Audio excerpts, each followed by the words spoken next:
Hey, everybody. Welcome, welcome, welcome. We're going to have yet another great late night chat. Good to have you all with us. Hope you're having a lovely weekend. Let's do it. Spoken of the American century. I say that the century on which we are entering can be and must be the century of the common man. A radical redistribution of economic power. I mean, we know that racism is just it's a byproduct of capitalism. Everything would be all right if everything was put back in the hands of the people. We need a government that will make sure Americans are taken care of and organize the economy to serve the people, not the profits of a wealthy few. We now have the techniques and the resources to get rid of poverty. We got to start getting out there with the people. Get out of the movement and get to the masses. We need a government of action.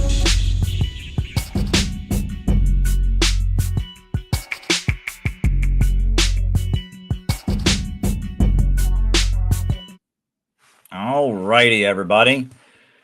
So good to be here with all of you tonight. We are doing this the same way we always do them. First, with the roll call. I'm sorry. That's an awful way to put it. The same way we always do them. It's going to sound boring. Don't come back. Don't come back. We're just doing the same old thing. The same old thing. It's not like that. You know, these streams are definitely full of surprises.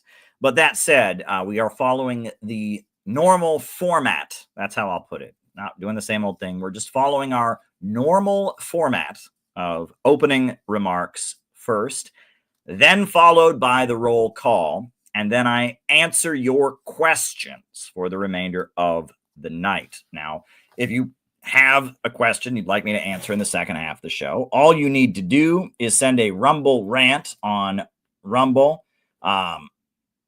Hold on. Questions can be sent via Rumble rants on Rumble or to Caleb Maupin 22 on Cash App. And those are the two ways that I do take questions. Caleb Maupin 22 on Cash App. So yeah, Rumble rants on the Rumble app and Caleb Maupin 22 on the Cash App. That is the way we take questions. And I answer those questions in the second half of the show.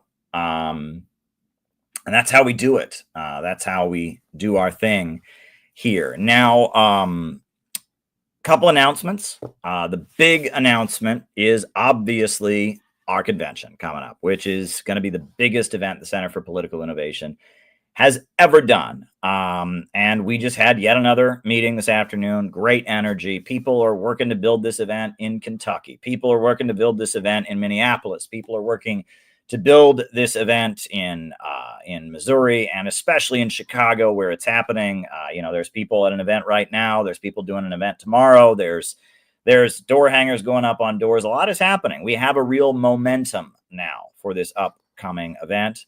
July 12th at the Midwest Conference Center, we are having the biggest event the Center for Political Innovation has ever done. It will be our national convention. And it's going to be an anti-imperialist all-day mega rally, great speeches, great music. It's going to be awesome. It's going to be tremendous. So we need you there. If there's one event that you come to this year, make it this one. Be at the convention. Other news, I will be in Chicago for the convention, obviously, but I'll be in Los Angeles on May 24th. So if you're a California person, I don't get to California very often. So California is where I will be on May 24th. So come to our workshop in the Los Angeles area. You can register at the links down below in the description. That's where I'm going to be in May 24th. May 24th is the day I will be in Cali. I'll be in Cali. So in other news, I guess we follow the same formula, the same normal format, the same old thing, but no, right? The normal format will be that I give my opening remarks, which are then followed by the roll call where we find out who is watching. And then after that, I answer your questions for the remainder of the night. So if you have something you would like me to talk about in the second half of our program, by all means, send me a Rumble rant. Send me a Rumble rant for the second half of the show. Yeah. That's the way the cookie crumbles. That's what we do here. That's how we do what we do. I'm going to jump right into the opening remarks. A lot is happening in the world. Russia is in the process building up to the big celebration next Friday, May 9th, of Victory Day, celebrating the defeat of fascism. A lot of world leaders are headed to Russia for that big gathering. And the USA really doesn't like these big Victory Day gatherings, even though the USA was on the same side as Russia in the Second World War. The USA kind of doesn't like Victory Day and the celebration of the victory over fascism that Russia convenes every year. They dislike it, and Ukraine is threatening the gathering, threatening it with violence. And there's going to be a lot of important heads of state at Russia's gathering: Xi Jinping of China, Kim Jong-un of North Korea, Ibrahim Traore of the African nation of Burkina Faso. It's going to be quite a big international gathering, military parade. The Vietnamese government is sending their military, big delegation from Vietnam, because Vietnam fought against Japan during the Second World War, and they were on the side of China and Russia and the United States. It's going to be quite an important gathering. It's been noted in Western media that, that some of the commemorations for World War II that are happening in U.S.-aligned countries that are coming up. I mean, this is a big anniversary of the Second World War, right? 2025. Some of the commemorations for World War II that are happening in Western countries are including Ukrainian forces. Now, this is very interesting because we all know that Ukraine was part of the Soviet Union at the time of World War II. And these are not people that fought in the Soviet military. The Ukrainian separatists, wanted to break Ukraine away from the Soviet Union, the Ukrainian ultranationalists, they were on Hitler's side. But yet, they are having Ukrainian forces participate in various World War II commemorations around the country. How does that work? There was that incident in the Ukrainian parliament, there was an incident in the Canadian parliament a few years back where they gave a standing ovation to an elderly man who, quote, fought against Russia in World War II, a Ukrainian man. He was on the side of the Nazis, and yet they gave him a standing ovation, and it became a little bit of an embarrassing moment for Canada. And that there is a big effort to obscure the reality of the Second World War, which is that the Soviet Union was on the side of America, and America was on the side of the Soviet Union, and China was on the side of the Soviet Union, and Vietnam was on the side of America and the Soviet Union, and Britain and France, we were all allies in the war. And because there's been a huge effort to equate the Soviet Union with Nazi Germany, in the American mind. I mean, really an extreme effort. Because of that, a lot of Americans are not aware that the Soviet Union and the USA were allies against Hitler. And there's a couple layers to this. There's a couple key lies that are used to justify the claim that somehow the Soviet Union shouldn't be admired for its heroic anti-fascist effort. There's a couple key lies.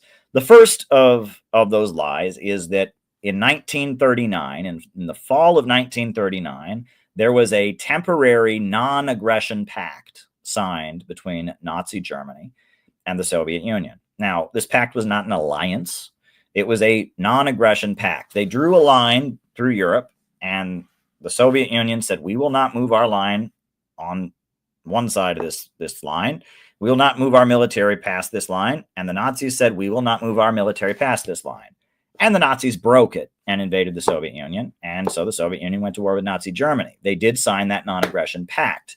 Now, what is the context of the Pact of 39? What is the context? The context is the Soviet Union had been trying to form a global anti-fascist alliance since 1935.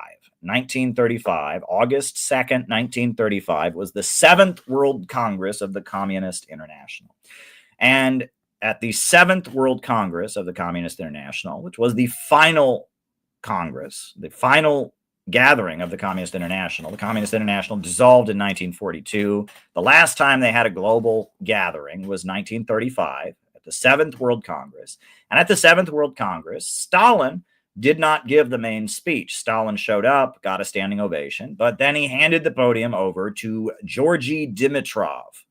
Georgy Dimitrov was a Bulgarian man who was living in Germany. And he had been arrested and charged by Hitler for burning the Reichstag. Hitler had accused this Bulgarian communist falsely of burning down the German parliament building. And he had been held in Nazi prisons. He'd been put on trial, and he'd actually been found not guilty in this very public trial where he defended himself, and there was international support, and Georgy Dimitrov was released. And then he moved to the Soviet Union, and he was kind of a superstar of anti-fascism, this Bulgarian communist who had been, arrested by Hitler, charged for a very serious act of terrorism, found not guilty and released. And Georgy Dimitrov gave the speech to the 7th World Congress, calling for a global united front against fascism and basically reorienting the communist parties of the world to align with anybody who was against the Nazis. And he argued that fascism was rooted in the capitalist system and its economic breakdown during the Great Depression, and that by being the most effective fighters against fascism, the communists could position themselves to lead a revolution. That the system was going toward fascism, so the communists would be the leaders of anti-fascism, which would naturally lead toward a revolutionary movement toward the overthrow of capitalism. And in Eastern Europe, when Hitler's armies were driven out, these countries became communist-led. And in China, when Japan was driven out of areas, it was largely Mao's Red Army that did it, and they came under Mao's control. And in Korea, when Japan was driven out of the northern half of the Korean peninsula, it was communists the Soviet military and the Chinese Red Army and the Korean Workers' Party and their army that largely, took control of the area. And on the basis of anti-fascism, communists were able to take power in a number of places. Yugoslavia, another great example. Yugoslavia and Albania both had guerrilla resistance movements led by communists that drove out the Nazi invaders. So there's a long history of this. And at the 7th World Congress, the communists had been building a global united front against fascism. In 1936, Oswald Mosley, the leader of the British Union of Fascists, wanted to have a parade through a Jewish neighborhood. And the communists organized the famous Battle of Cable Street, where thousands and thousands of people mobilized, and they said, "You shall not pass." And they prevented Oswald Mosley from having his parade. And it was a riot, the Battle of Cable Street, where this Nazi parade through a Jewish neighborhood was blocked. And all across the world, there were anti-fascist mobilizations led by communists. Spain was the greatest example of that. So Spain had a revolution. They had the Spanish Republic, which was an elected government. And because the communists had been key in the overthrow of the king, the communists had a lot of seats in the parliament in the Spanish Republic.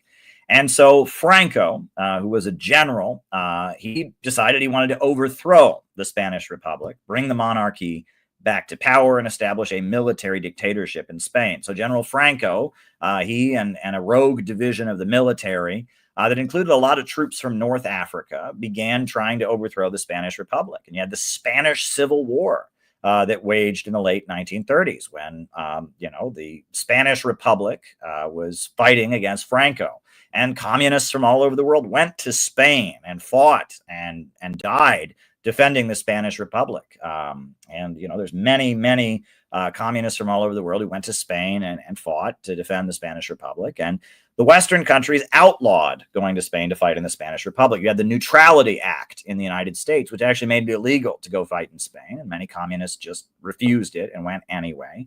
And it was illegal to send aid to the Spanish Republic, and Britain and France and many countries did not help Spain. Meanwhile, the Nazis sent their air force to Spain to fight for the fascists, and the Italian fascists also, gave support. And eventually, Franco overthrew the Spanish Republic. And in 1939, the Spanish Republic was toppled, and fascism came to power in Spain. And the only two countries in the world that had aided the Spanish Republic to fight against fascism were Mexico and the Soviet Union. And they had sent guns and weapons and aid to the Spanish Republic. They were the only two countries in the world that had done so. And the Western countries had let Spain fall into the hands of fascism. After Spain fell into the hands of fascism, and after the various European countries had refused to join an alliance with the Soviet Union, they made an effort. They made an effort to buy time. Let's remember, what was the alliance? This is something that, again, it's a little important. It's a little important fact that's left out of history. What was the name of the alliance between Japan, Italy, and Germany? What was the name? Well, what did they call themselves? Well, they called themselves the Axis powers. No, they did not. They did not call themselves the Axis powers. They didn't call themselves that. What was the official name for the alliance between Japan, Italy, and Germany? It was the Anti-Comintern Pact, the Anti-Communist International Pact. That's what it was called. Look it up, right? They never want to tell you that, because in America, they want to tell you fascism and communism are the same thing, right? But the Anti-Comintern Pact of 1936, that's what it was called, the Anti-Comintern Pact. And they never want to acknowledge that, because that doesn't fit their narrative. But the basis of the alliance between the fascist countries in the Second World War was the Anti-Comintern Pact. That's what it was called, the Anti-Comintern Pact. A little important fact that routinely gets ignored. And so in the face of Spain falling into the hands of fascism, in the face of the Western countries refusing to join a pact with the Soviet Union against the fascists, the Soviet Union in 1939 signed a temporary non-aggression pact with the Nazis, and they were right to do so. It made perfect sense. They needed to buy time. They were not getting any help. They knew a Nazi invasion was inevitable, so they prepared for it, and that was what they did. Now, what's also important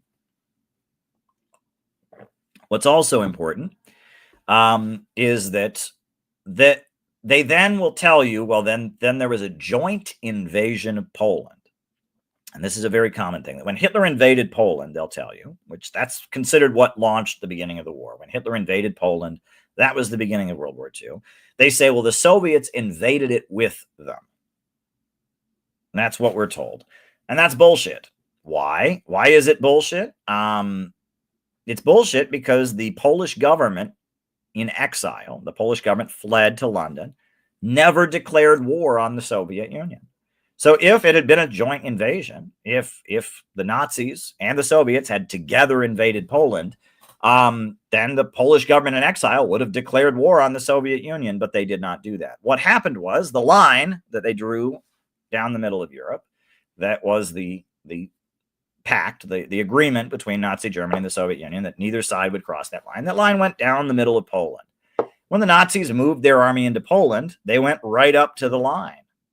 And so the Soviet Union, to demonstrate strength, after the Polish government had collapsed, they moved their forces right up to the line as well. But it was not an invasion. It was in response to the Nazis moving into Poland and starting World War II. The Soviet Union moved their forces into Poland after the government had fallen, making the point of, you're not going to cross any further. There was a handshake. There was one handshake between, where the line was. There was a handshake, but it wasn't a joint invasion. If it was a joint invasion, the Polish government in exile would have declared war on the Soviet Union. They did not do that. They would have condemned the Soviet Union, which they did not do. So the idea that the Soviet Union and Nazi Germany were allies is false. Again, the very name of the Nazi alliance of Japan, Italy, and Germany was the Anti-Comintern Pact. But they try to say that because this temporary non-aggression pact existed at the beginning of World War II, because of that, the Soviet Union and Nazi Germany were allies and are somehow equivalent. And that's malarkey. That's just bullshit. It has no factual historical basis. It's not true. But they use that as a way to denigrate what the Soviet Union did during World War II, to say, oh, well, they're, and it's like they gloss over 26 million people being killed. They gloss over the Red Army taking Berlin. They gloss over the Battle of Stalingrad. They gloss over all of that. And it's like, oh, well, there was a pact before the war, so none of that counts. And it's like, how can anyone say that? You want to talk about historical revisionism. You want to talk about the fact that millions of Americans don't know that the Soviet Union was on the side of the United States and did most of the fighting to defeat Hitler and turned the tide of the war with the Battle of Stalingrad, took Berlin. The fact that people don't know that is just absolutely an abomination. If you want to talk about Holocaust revisionism, which is a crime, it is a crime to lie about the Holocaust.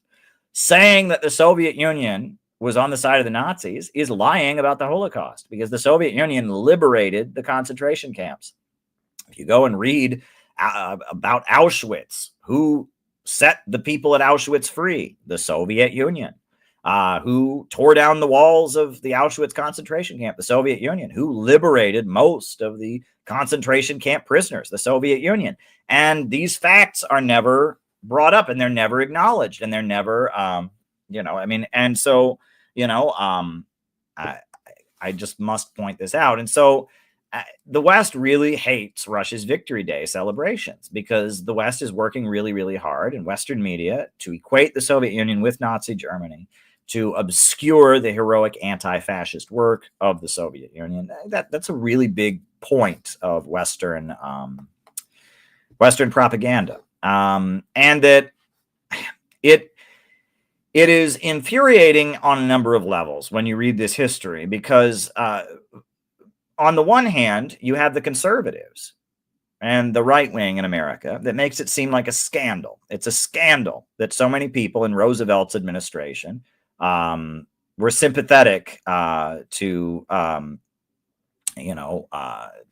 Soviet Union.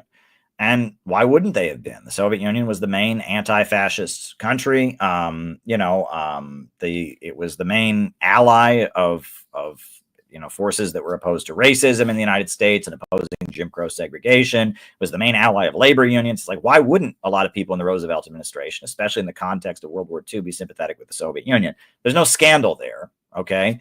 And then you get liberals who respond as if they agree that it would be a scandal, and they just try to deny it or try to downplay it. And it's like, why don't we just acknowledge that the Soviet Union, 1/5 of the planet, played a very dramatic role in defeating Hitler and raised millions of its own citizens out of poverty and invented space travel? Why can't we just, why can't we just acknowledge that? Why is that off limits? Why is that not just, allowed to be discussed? Well, it's not allowed to be discussed because Western discourse is premised on certain assumptions and certain demonizations. So I think about what's coming up, the important Victory Day celebrations, May 9th. I think about how the USA is reacting to it. I think about Ukraine, and you have to give it all proper context. You have to look at it in that light. I guess there will be negotiations between the USA and Russia in the hopes of ending the Ukraine war over the next 100 days. Now, I'm hopeful. Again,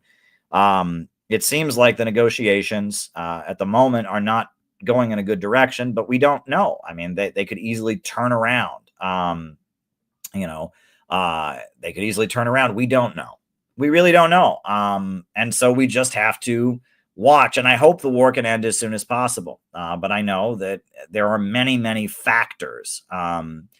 There are many, many factors to take into account. I do know that NATO is coming to the United States on May 24th to have a gathering in Dayton, Ohio. But I also know that apparently Donald Trump may be boycotting the gathering. And that's a big deal. NATO is going to have its summit in the United States on May 24th. And the president of the United States, the country that started the NATO alliance, might not show up. That's a really big deal. That's crazy. There are big divisions within our ruling class when it comes to Russia, when it comes to all kinds of other issues. And Trump and his administration does seem to have some desire to end the war in Ukraine. They need to just go ahead and do it. We shall see. And I am hopeful that the war can end. I would also like to see the negotiations with Iran become successful. I know they are obviously not going well at this moment either. And there's a lot at stake right now. And at this point, it is widely understood that North Korean forces are fighting in Ukraine. They were key in the retaking of the Kursk region. They're not fighting in Ukraine. They're fighting in Russia, obviously, right? But Kursk is Russia, and the Kursk incursion was an invasion of Russian territory, and it was defeated, and North Korea was involved in the process. And that's clear, and that's important to keep in mind, and that Trump would like to restart talks on the Korean Peninsula.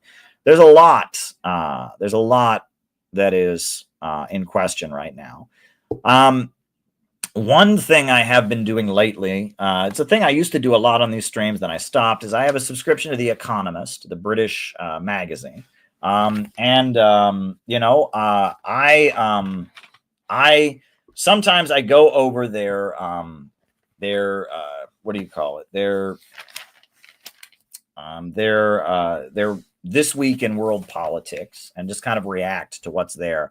And I'm doing that with fresh eyes. I haven't read this beforehand. I glanced at it, but I haven't read it. So let's just kind of go through This Week in World Politics from The Economist. First, following the victory of his Liberal Party in Canada's election, Mark Carney, the Prime Minister, claimed a fresh mandate to negotiate with America over trade security, and he would do so, quote, on our terms. Mr. Carney and Donald Trump have agreed to meet soon. The Liberals fell just short of a majority, but it was a stunning turnaround for a party that was at 20 percentage points behind in the polls 3 months ago. Pierre Poilievre, the leader of the opposition Conservative Party, who was on course to become prime minister before the Liberal revival, lost his seat. Now, Canada, what's going on with Canada is particularly important because it's very clear, and it has been clear, that there is a section of the Trump administration that wants to annex Canada, or at least Western Canada, the parts of Canada that are close to Alaska. There's a desire basically to connect the continental United States with Alaska. And that is probably because the Arctic is going to become very key in terms of natural resources. It's also because there is, the Trump administration and their allies represent a section of the U.S. ruling class that isn't really tied in so much with London and with the so-called collective West economy that is more domestically focused. And that, you have more independent oil and gas companies that aren't the big four, right? Like Noble Energy, the Koch brothers, Koch Industries, and oil and energy giants that are involved in fracking and others that would like to utilize like to get some of the shale gas under the soil, like some of the minerals that are in Canada, would like also to have a clear pathway between Alaska and the United States and the Arctic, and that there are certain sections of the American elite that are Arctically minded, I guess you could say, that are more concerned with the domestic economy of the United States than with the Western financial system, and that they want a chunk of Canada, at least. Maybe they don't want all of Canada, but they want the western part of Canada. And there was the trucker convoy, which was largely in these western parts of Canada, the conservative mobilization that happened, the trucker convoy. And there's been a number of different, there's been people in those regions calling for the United States to invade Canada.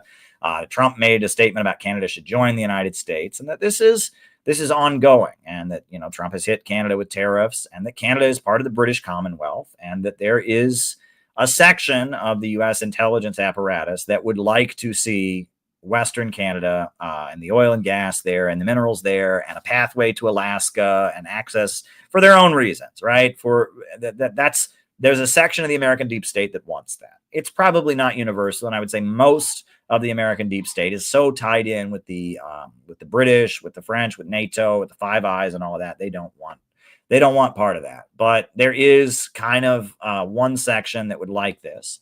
And because of that, that puts a lot of pressure on Canadian politics. Now, the concentration of the population of Canada is in the Toronto area. It's in Ontario. It's in other places. They don't want to be part of the United States. And That probably motivated them to vote for the Liberals, because the Liberals in Canada are less like Trump. The Liberals in Canada are less friendly to the United States. The Conservatives tend to be more American sympathetic. That's the context that me as an American, someone who's not in Canada, sees it as. I will say this: I am perpetually curious about why so much of YouTube has come out of Canada. Now, YouTube is changing. Everyone says YouTube is over. YouTube is dying. I mean, I'm here. I'm on Rumble. I'm on YouTube. I'm on Facebook right now. And a lot of people are saying YouTube is dying. Everyone's views are going down. YouTube is full of AI crap that is just abominable. And if you look for any topic on YouTube, you find a whole bunch of AI crap videos that are not entertaining at all. And that everyone says YouTube is over. So in the golden years of YouTube, right, it seemed like a huge amount of it was coming out of Canada.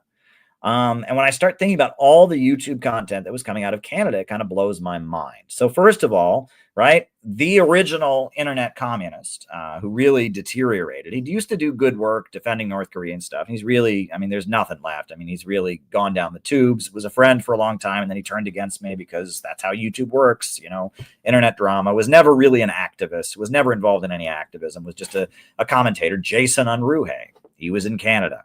And then you had, and then of course you had a lot of conservatives, that were out of Canada. Jordan Peterson, the Canadian psychologist, and Jordan Peterson is the name most associated with the YouTube manosphere, right? Of, conservative, self-help podcast directed at young men, but the man who invented that, right? And I say this in my book, Where is America Going? I point this out. What you can call Petersonism or the manosphere, the man who invented that, I don't necessarily, I had a very heated debate with him about, the history of the Soviet Union. Not a good dude, but he does deserve credit, is Stefan Molyneux. And Stefan Molyneux is really the guy who invented the manosphere. And he did it for decades before it really took off. And then Jordan Peterson was kind of a manufactured, safe version of Stefan Molyneux. Jordan Peterson's from Canada, but so is Stefan Molyneux. And Stefan Molyneux is like this Hollywood actor who's got a bit of a British accent, but he lives in Canada. And he's a libertarian. He was into conspiracy theories. He was one of the original 9/11 truthers. He's been in various Hollywood movies. He's kind of an actor. And he started Free Domain Radio, which was this libertarianish radio network. And he's an anarcho-capitalist. And, he recruits people to, be part of his, and he'd been doing it for decades. I mean, I remember at the time of Occupy Wall Street, he was already doing it. And just year after year, he was building his own little kind of, conservative young man, self-help, libertarian group. And what I noticed about it, consuming a lot of his content, is that it is exactly what identity politics is for other groups. It was identity politics for young white men. It's not really political. It's really not that political. He preaches anti-communism. Communism is evil. Wokeism is bad because wokeism is communism. And he really focuses on young men and their pain and trauma. And he has this kind of gentle voice, a lot like Jordan Peterson, but a little more so. His is a little creepier with the British accent, and he's there for you, and he talks in a half voice like this. And young men call, and they talk about fights with their girlfriends, and they talk about fights with their parents and their issues, and he's there for them, and he hears their problems. One thing that I noticed that he did that I thought was very odd is he is obsessively opposed to spanking children. And he talks about it a lot, right? And he's there for you, and he talks about your pain and your childhood trauma, and I don't know that, but it's not really political when it really gets down to it. It's the world has been unfair to you because you're a young man, because you're white, because you're male. The world has been unfair to you. You have trauma in your past, and I'll be here for you. I'll care for you, and I understand you. And so come deeper into my fandom so I can be there for you. And at one point he was urging members of his community to cut off their family of origin, their FOO. And that was accused of being unhealthy. And his wife, interestingly, is a Freudian psychoanalyst who had issues with her license, I believe, because some of the practices, some of the things he was urging people to do on the program and some of the advice he was giving people was unethical, if I'm not mistaken. He's a strange character, but to his credit, there would be no Jordan Peterson without Stefan Molyneux. There wouldn't be. I mean, Stefan Molyneux created that whole milieu, and I debated him. You can go listen to my debate. It was quite a crazy debate. He's not that smart. All he's got is just basic anti-communism. It's really a form of psychological manipulation. It's not really politics. I mean, he thinks, he wants to create a world without a government. No one has the right to tell you what to do. Freedom. But other than that, I mean, he's not pushing an ideology. He didn't even really know much about the U.S. Civil War. I mean, during our debate, there were moments where it got embarrassing. I might play some clips from the debate for you later. We'll see. A lot of people found the debate so hard to listen to because he was so obnoxious, but I handled him very well. I wiped the floor with him when I debated him, but he really pioneered what you can call the manosphere. Jordan Peterson, the Canadian psychologist, is the manosphere. And you're supposed to hate Jordan Peterson, if you're at all left wing. I don't hate Jordan Peterson. Whenever he's talking about communism, he just says the most ignorant things. He says like, Tsarist Russia was a paradise compared to what the Bolsheviks did. And he's like read one book on the history of the Soviet Union, which is Solzhenitsyn. And he bases that is the entire history. He knows nothing about Marxism, and that came across, when he did his debate with what's his name, with Slavoj Žižek. He was reading sections of the Communist Manifesto where he clearly didn't even know the context, didn't know what they were saying. And it's embarrassing how ignorant he is about Marxism, which is a topic that he brings into almost every conversation. Everything he doesn't like is communism.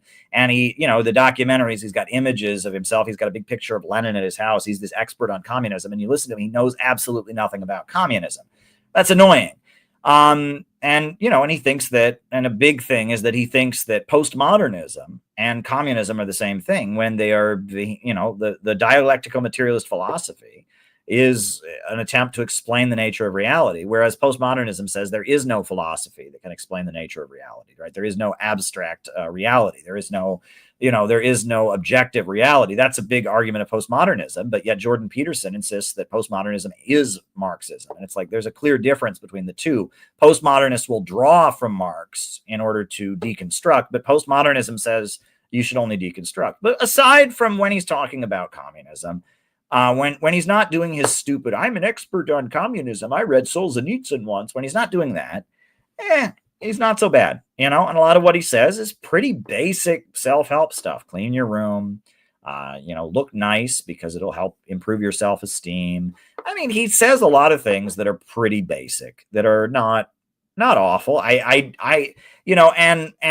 the way, we're supposed to be offended by everything that he says. A lot of what he says is, when he's not talking about communism, when he's just talking as a basic clinical psychologist, a lot of it is very basic. And I don't find him to be the worst. Now, Lauren Southern, someone mentioned in the chat, Lauren Southern is also from Canada, and that is true. And there's others. I mean, you start going down the line. I mean, why is Canada such a YouTube center? When you start thinking about it, right? Thoughtsline. One of the original bread tubers. He was in Canada. And you start going down the line. There's a lot of YouTube personalities from Canada. And I've always been, why Canada, right? Canada's population is not that big. Canada is not a center of commerce. And most YouTube, the big place for YouTubers is Los Angeles. But yet, for some reason, Canada, Toronto, Canada, Ontario, is like a YouTube center. And I've always wondered why that is. And I find that to be very strange, very, very, very strange. So yeah, I don't even know what to say. It's just a little weird, but let's continue. All right. 2 days before the election, 11 people were killed when a man drove his car into the crowds of people celebrating a Filipino festival in Vancouver. Police arrested the man, who has a long history of mental illness. That's awful, right? And yeah, again, political violence, not good, right? And that we need to do everything we can to resist the attempt to create a culture of political violence in the West. And in America right now, I am convinced there is a section of our elite that is trying to foment political violence by making Luigi Mangione a hero. And if you can't see that the Luigi Mangione worship is from above, you're self-delusional. There was a woman who worked for the Washington Post who appeared on Piers Morgan's podcast to say how much she loved Luigi Mangione. She got fired from the Washington Post for saying that. So then CNN did a big special interviewing her all about it and interviewing other people who like it. Every time Luigi Mangione has a court date, you get a bunch of news articles from mainstream outlets about how good looking he is, how sexy he is. And this is all very, very, very dangerous. It's extremely dangerous because Luigi Mangione, I'm not sure he's guilty. All the people who worship him think he's guilty. I'm not convinced he's actually guilty. But regardless, if he is guilty, he should go to prison because you shouldn't randomly murder people. Nothing improved in America because of what he did. And no one gained access to healthcare because of what he did. And what we need is a mass movement. And while the left bent over backwards to praise Luigi Mangione for allegedly murdering a high-ranking executive, they smeared and canceled the Medicare for All March. And they smeared and canceled Jimmy Dore. Jimmy Dore, he said that they should have a vote on Medicare for All during the pandemic. And he was like treated like the worst person ever. They smeared him. They destroyed his reputation just for wanting a parliamentary procedure. And the Medicare for All marches that I participated in, that other people participated in, again, the mainstream left smeared them as a red-brown alliance, Nazi, all this stuff. So it's not okay to have a vote in Congress about Medicare for All. It's not okay to march in the streets for Medicare for All. But committing a blatant act of murder is okay? Of course it's not okay. But they don't want people to join demonstrations and protests, because if they do that, then that could change things. And they don't want a vote in the Congress because, again, that would show where everyone stands and all of that. They don't want that because that could change things. But a random act of murder is not going to change things. But what it does, it's not going to get us anywhere closer to getting health care for Americans. What it does is it makes a lot of people think that that's a good idea. And the way they're turning Luigi Mangione into a celebrity, into a hero, and the way they're publicizing his case is creating a situation where political violence, it's being put out there, especially in socialist and leftist and communist circles and woke circles, that going out and murdering people by yourself, lone acts of violence, is a good thing.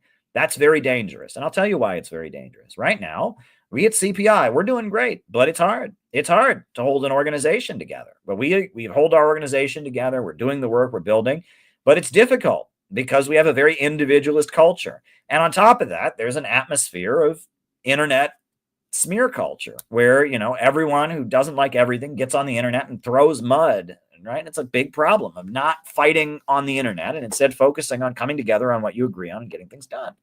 And part of the reason that political events often don't have the big crowds they would have had 10 years ago or 15 years ago is because people fight with other people on the internet, and then they're afraid to see the people they fought with on the internet because of the ugliness, right? If you call somebody a dirty name on the internet, you don't want to then show up at an event where they're there.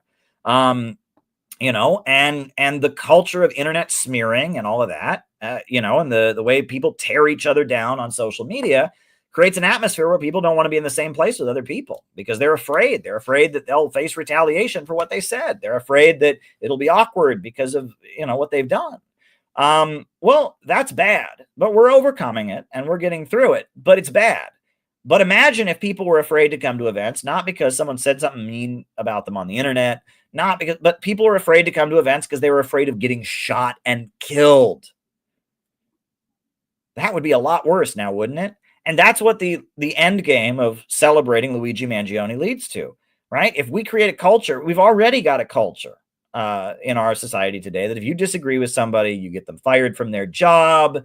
You make it impossible for them to go places. The cancel culture, right? That's the way you can be powerful. That's the way you can be powerful in our society, right? Is that, you can't change the world, but there's somebody on the internet who's wrong. There's somebody who works at a coffee shop who made a racist tweet. And so you can get them fired from the coffee shop, and you can get them, get all their friends to have to denounce them, and you can destroy somebody on the internet, right? And that's what a lot of people feel like is their way to make a difference. They can't change the world. They've basically been told they cannot change the world. But what they can do is they can ruin someone's life on the internet. This is toxic, right? It's like, and how does that help you in any way? This person you don't like is hurt. Does that make you better in any way? No, but it's what a lot of people have been reduced to. They've been reduced to canceling people on the internet as a way to try and feel powerful, as a way to try and find validation. It's very, very tragic and sad. That's what a lot of people have been reduced to. And the transgender circles on the internet are the worst about it, right? I mean, you can say I support trans rights, but you said it in the wrong way, and so they get you fired from your job. I mean, it's absolutely crazy. And these internet people it's like, they are just absolutely crazy. But they're not killing people. They're not showing up and shooting people in the face. And Luigi Mangione, because he's projected as being a woke leftist, and because it's the woke left that's celebrating him, he's introducing murder into these circles, that you can become a tragic hero. You can become a great martyr if you kill somebody you deem to be a bad person. And killing somebody you disagree with generally does not change things. All right. I mean, look, did anyone gain health care because Brian Thompson was murdered? No. Right. Did U.S. law or U.S. government policy around healthcare change? No. But that you're not supposed to want to actually change things. You're supposed to want to enact your bitterness, right? That's the whole thing. You're supposed to find catharsis, find validation in your bitterness, right? The kid who's been bullied his whole life turns into the school shooter and shoots a bunch of people at his school. Does the bullying stop? Does the pain go away? No, but he got to show them. He got to hurt somebody. It's a really toxic, mentally ill, pessimistic, dark place to be.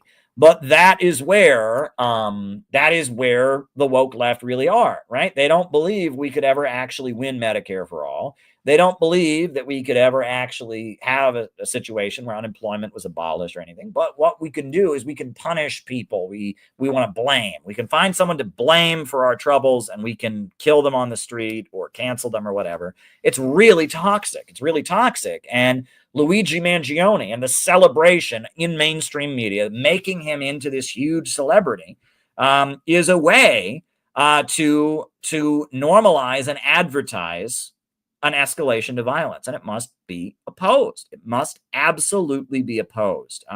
So we must oppose political violence, and that CPI, we are out there saying that. It is absolutely disgusting the way so many leftists, because it's popular on the internet, they know better. They know that all the great revolutionary leaders have said that left adventurism and terrorism should be opposed. They know that. And they know these things. But it's popular on the internet. The algorithms are boosting it, and they can't possibly think for themselves or stick to a serious position. Oh, they just want to be famous and all of that. And the way Luigi Mangione is being celebrated, I mean, I saw one person say that, well, the people are with Luigi Mangione. That is a joke. That is a sick joke. The overwhelming majority of Americans don't believe you should murder somebody on the streets. They just don't believe that, right? The people are not with Luigi Mangione. The people in your internet bubble are with Luigi Mangione. There's a very big difference there. Do not be fooled. Do not be fooled. Okay, that said, all right, Cuba arrested 2 leading dissidents, Jose Daniel Ferrer and Felix Navarro, just 3 months after releasing them from jail in a deal with the Vatican. I don't know what that's about. And, I hear Cuban dissident. I think people trying to overthrow the Cuban government on behalf of the CIA. There are all kinds of people in Cuba who have criticism of the government, who disagree with that or disagree with this. But we also know that there's been, how many attempts were there to kill Fidel Castro? At least 300 some, and that, it's a big problem. So there you go. Now, America and Ukraine signed a long-awaited agreement that gives America access to Ukraine's natural resources. And that gave me hope, right? That deal was supposed to happen months ago, and it's been delayed, but it finally happened. You know, and I mean, Zelensky sold off the country's natural resources to the Western countries, but that is largely viewed as part of the process of ending the Ukraine war. So, you know, let's hope that means that peace is getting closer. I know, you know, there's been bad news about the negotiations, but they're still happening. And I just hope this war can end as soon as possible. Very cool. The Vatican announced that the conclave of cardinals to elect the next pope will start its deliberations May 7th. You know, I'm not Catholic, and look, I'll just be real with you all. With all due respect to anyone who watches this program who's Catholic, right? I don't understand you. I just don't, right? I was brought up Protestant, and I have always been Protestant, even though I'm Irish, right? The stereotype of Irish is that Irish people are Catholic. Well, I'm from a Protestant family, and I do not understand Catholicism. Catholicism is just beyond what I understand. It's not my religion. It's not my background. That said, Pope Francis was very much considered the most liberal pope, right? That he spoke a lot about, you know, wanting refugees and migrants to be supported. He met with gay people. He did not condone gay marriage, but he met with gay people, and that he talked about income inequality, etc. I will say that Pope Francis, he did make a point of, calling for peace in Ukraine, and that he wanted the war to end. He didn't, become a rah-rah Ukraine guy when that was the trend, and he did even mourn and give condolences after the murder of Dari Dugina, the daughter of Alexander Dugin. She was ruthlessly murdered by the Ukrainian terrorists. He did offer condolences. So there were a lot of things about Pope Francis that are admirable. I don't think he was a bad dude. And we'll see who the next pope is. One of the big things that has been pointed out, and that we've been going through popes a lot quicker in the last decade or so, right? I mean, when I was a kid, the Pope John Paul II was pope forever. He'd been the pope forever. But then when John Paul II died, we started going through popes a lot quicker. One thing that has been pointed out is that the Catholic Church is at this point a majority non-white entity. The overwhelming majority of Catholics in the world are not white, even though the Catholic Church is based in the Vatican, which is located inside of Italy. It's its own country, even though it is a European formation. At this point, the majority of practicing Catholics are in Asia, in Africa, and in Latin America. And that is certainly significant. That is a big shift. And that the Catholic Church has been trying to adjust to the fact that the demographics of it are not the same. And that in most of Europe, I mean, not Italy, not Spain, but in most of Europe, the Catholic Church is very weak, right? And in Ireland, the Catholic Church has been very, very weakened, and that the weakening of the Catholic Church, the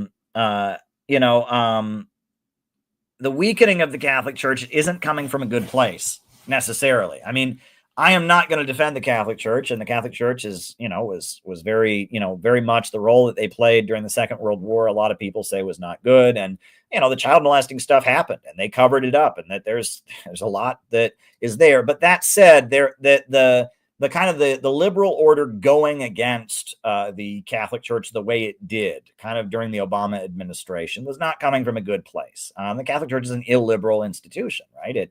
And the Catholic Church, it's been pointed out, was critical of capitalism even before capitalism began, because it's very much a feudal institution, and that they saw capitalism as eroding the power. The Catholic Church was basically an institutional entity in feudal Europe. Feudalism in Europe relied on the Vatican. The Vatican was the main entity that held together feudalism in Europe. And when feudalism was being dismantled by capitalism, they sounded the alarm. Now, the Catholic Church accommodated with capitalism later, and but officially Catholic doctrine, a lot of people don't know this, officially Catholic doctrine does oppose capitalism. Now, they oppose communism as well.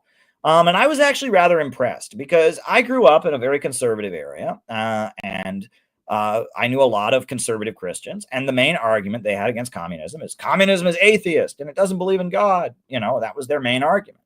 And they also said communism is a dictatorship. It kills millions of people. And I remember when I was in college, I knew a number of people who'd gone to Catholic schools, and they told me the Catholic critique of Marxism, which was that they objected to dialectical materialism, and they objected especially to the belief that people's actions are rooted in their circumstances, and that they argue that you can make ethical and moral choices regardless of your circumstances, and that Marxism says that people act according to their material conditions, right? Historical materialism doesn't give room for people to make right and wrong decisions. And I heard that and I was like blown away, because I'm like, wow, that sounds to me like somebody actually read some Marx to come to that conclusion, right? And the Jesuits, which are the monastic order of the Catholic Church that is associated with, academia and studies. I mean, the Catholic Church is a much more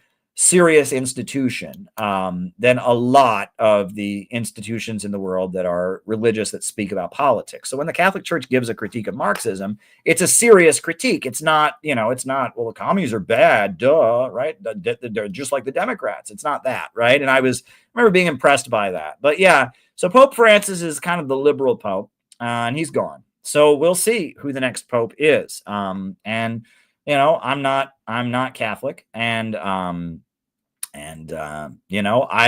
do not understand Catholicism, and it's not for me to understand. I mean, if I was a Catholic, I would need to understand it, but I don't understand it. I am a very, like one thing that I've always been perplexed about Catholicism with, I'll just be honest, is, Catholicism says that birth control shouldn't be practiced. And overall, that's actually, it's kind of coming from a good place, because they want to increase the population, which generally, they're kind of opposed to Malthusianism and stuff like that. So that's, they want to increase the population, so they're on the right side to some degree. But the Catholic Church believes that birth control, not just abortion, but condoms, these kind of things are sinful. But yet, something like 90% of Roman Catholics use birth control. And I've always wondered, if you're going to be against something, you should be against it. And that's one thing I don't understand. I like things to be very clear rules. If you're not supposed to do blank, you don't. And if you can do blank, you do. And I don't like situations where, it's like, okay, our church says birth control is wrong, but we all do it. I don't get that. I just don't. I can't relate. If I was Catholic, perhaps I would understand that. But I'm not Catholic. I mean, I do understand that we all sin and all of that, but there's nothing in the Bible that says, thou shalt not use a condom. And so if you're going to make a decision as a religious institution to say, we think that condoms are wrong, if you're going to make that decision, then why not abide by it? I do not understand, but it's not for me to understand. And there are a lot of things like this. As you get older, right now, I'm sounding like a really old man. I'm sounding like a really old man. As you get older, you understand that there are certain things in life that are not meant for you to understand, right? And that if it was meant for you to understand it, you would understand it. And that there are a lot of things in life you might think you understand, but you don't really understand because you haven't gone through it yourself. You haven't experienced it. And on top of that, for example, the beliefs of the Nation of Islam. I have nothing but admiration for the Nation of Islam in a lot of ways, right? I mean, this is the group that did the 1 Million Man March. This is a group that stood with Gaddafi they were the main force opposing the U.S. destruction of Libya in 2011. Minister Louis Farrakhan is an anti-imperialist. When they had the 10-year anniversary of the 1 Million Man March when I was in high school, and I watched it. I watched it online. I watched it at the computer lab at my high school. I went to the computer lab during one of my study halls. I put on the headphones and I listened to Farrakhan's 2-hour speech to the Millions More March, where he quoted the Mao's Little Red Book, and he spoke to he said that Cuba, the USA should model itself on Cuba, a society that looks after the poor. He talked about China and the Belt and Road Initiative, which was not how China's industrializing countries and all. It was a really amazing speech that Farrakhan gave, very anti-imperialist. So I really look up to the Nation of Islam as a black organization, a black power, anti-imperialist organization. that said, when it comes to some of their more esoteric beliefs, I mean, I don't understand. I mean, the idea that white people were created by a scientist, in ancient Egypt, really, I don't understand that. The mother wheel, the spaceship, but it's not for me to understand because it's a black only religion. It's for black people, and I am not black, right? And so they don't want me to understand it, right? It's not for me to understand. Their religion is for themselves, right? And right? Are they Sunnis or Shias? They are neither. They are the Nation of Islam, right? It is a specific religion that draws from the Quran, draws from the Bible, and believes in a special destiny for black people. The Nation of Islam's history is fascinating, by the way, right? Originally, the group was started by a guy in Detroit named Master Farad, right? Or Wallace D. Fard. They call him Master Farad. And it was only in Detroit. And he may not have been black. He was lighter skinned. I think he was from the Caribbean originally, but he was not an African American. He may have been, it's not clear he was a black man.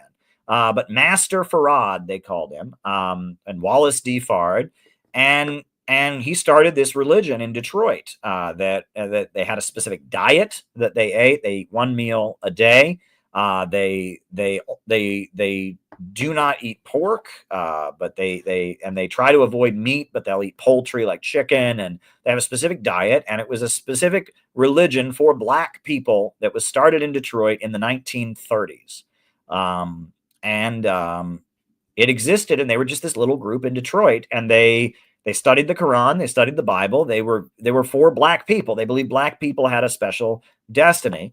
And then a guy named Elijah Poole, all right, who later became known as Elijah Muhammad, was recruited into the religion. And then the story goes that Master Farad or Wallace D. Fard one day said to Elijah Muhammad, he said, "My work is done," and he disappeared, and no one knows what happened to him. He just went away. And the FBI apparently spent millions of dollars trying to find out where he went, but he was just gone. And starting in the mid 1930s, Elijah Muhammad became the leader of the Nation of Islam, and it exploded. And it was in Harlem, and it was anywhere in America that you had black people. You had the Nation of Islam, and they had businesses that they started, and it was this black nationalist group. And they were kind of continuing what Marcus Garvey had started. So Marcus Garvey was the father of black nationalism in the United States, the Back to Africa movement, but he had been imprisoned and then deported to Jamaica. And so they kind of picked up the torch of black nationalism, and they were the main black nationalist group. And they argued that black people should not fight against Japan because it was a non-white country. And they kind of admired aspects of fascism because it was for their nation or whatever. And they very much did not like Marxism. They viewed Marxism as a movement run by white people that was trying to hijack the black liberation movement. They felt that Marxism they were anti-communist. And so when World War II came, they urged black people to not serve in the military. And because of that, Elijah Muhammad and many of their members were thrown in federal prison. They were released from prison. And then after World War II, it's very interesting. So they were very anti-communist before World War II. But then after World War II, at that point, right, there was a wave of anti-colonial national liberation movements that were breaking out across the world. And the Soviet Union was supporting them. So after World War II, even though they were not communists, they became very, very sympathetic to various communist-led movements like Fidel Castro and his movement in Cuba, and Kwame Nkrumah and Kim Il-sung. And, they became very sympathetic to communist-led anti-imperialist movements. And then they recruited from prison a very charismatic man named Malcolm X. And Malcolm X, was recruited, and he became their public spokesperson, right? The Honorable Elijah Muhammad was their leader. Malcolm X became their public spokesperson, and Malcolm X became a household name. He was like the face of black radicalism. In the South, Dr. Martin Luther King Jr. Was leading a movement for civil rights, which was the right of black people to vote, the right of black people to drink at drinking fountains, etc. But Malcolm X, he was in the northern urban centers where many black people had moved. And he was leading a black nationalist movement to create black businesses, to empower the black community, and he was building a black nationalist movement, whereas Dr. Martin Luther King was building a movement demanding integration, right? And it was in very different conditions, right? Martin Luther King Jr. was in the South, Malcolm X was in the North. And Malcolm X was just kind of the public face of black radicalism, and he eventually had a falling out with the Nation of Islam. Which I don't want to get into it. Minister Louis Farrakhan does have a very long lecture where he gives their side of the story, which is not the side of the story that you see in Hollywood movies, right? Hollywood movies, they have one side of the story, right? But there's the Nation of Islam. They have their understanding of events. They do not believe that the Honorable Elijah Muhammad was wrong. They just believe he was practicing polygamy, which was illegal. Regardless, Malcolm X was eventually assassinated and killed. Malcolm X left the Nation of Islam. He became a Sunni Muslim.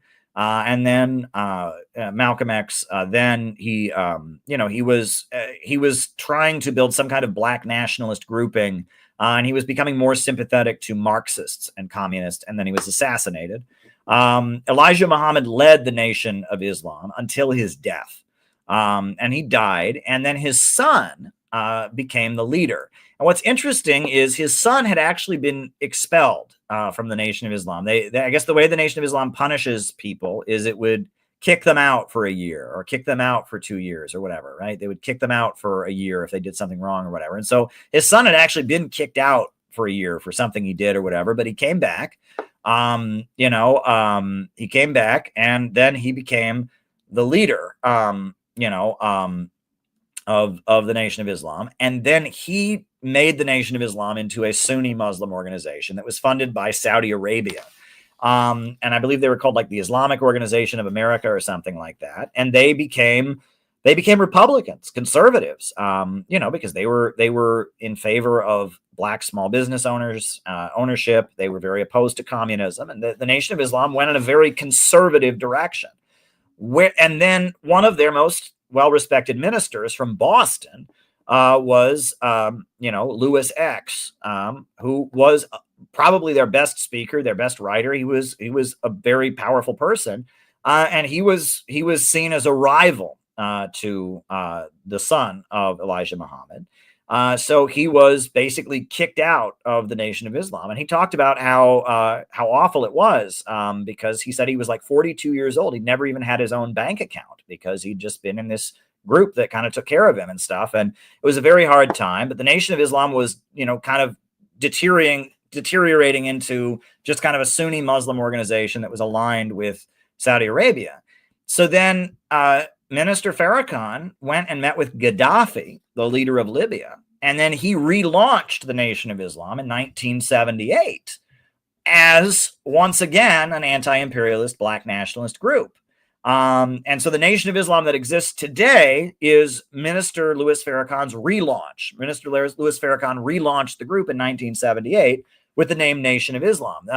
There are a number, if you go to any urban area in the United States, you will find a number of mosques that are primarily black, that are not part of the Nation of Islam, but they were historically. They were just when the Nation of Islam, when Elijah Muhammad's Nation of Islam liquidated, they went along with it. You'll find Sunni mosques in urban areas that are largely black, that are historically, Nation of Islam, but then they didn't go with Farrakhan. And then Nation of Islam is Farrakhan's particular group, Farrakhan's organization that publishes the Final Call newspaper, that did the Million Man March in 1995, which was a historic event if there ever was one. So I find the Nation of Islam to be a fascinating organization. Everything about them is very fascinating, and it's very uniquely American. It's kind of a formation that could only happen in the United States, right? And again, people ask me, are they Sunnis or Shias? They're their own thing. They are the Nation of Islam. Their beliefs have a lot to do specifically with black people and their destiny.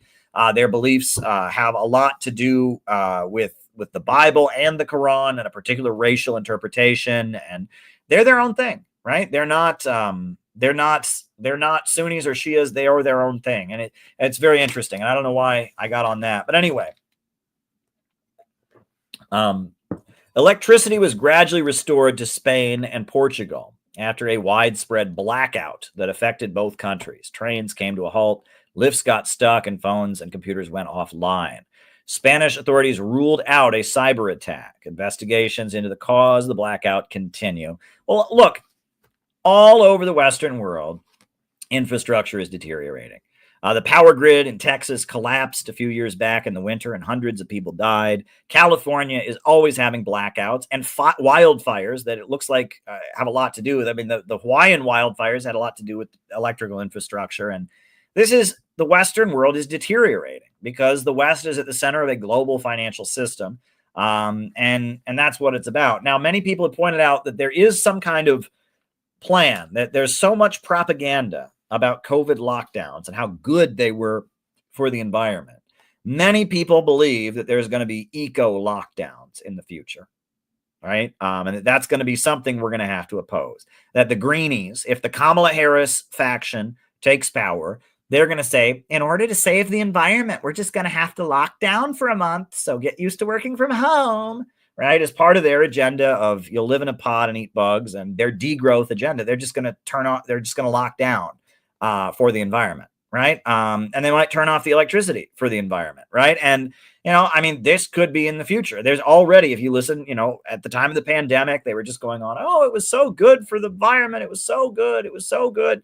And this may happen, right? And this is, again, why I maintain the liberals are the main danger, right? As much as Trump has done a lot of things since taking office I don't agree with. And, I'm telling you, Trump believes in economic growth. He's a businessman. He's a real estate owner. And that there are factions of our ruling class that do not believe in economic growth.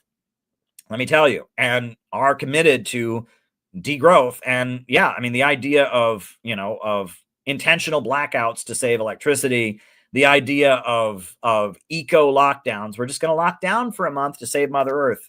Believe me, it's already been discussed. It's already floating around the wokosphere, right? No government officials have yet talked about it, but it's already floating around. So, if the woke faction gains the upper hand, kind of like they did after January 6th, the woke people had the upper hand after the January 6th events. They used that and they had the upper hand for a while. And we saw what happened. We saw the Uhuru movement raided by the FBI.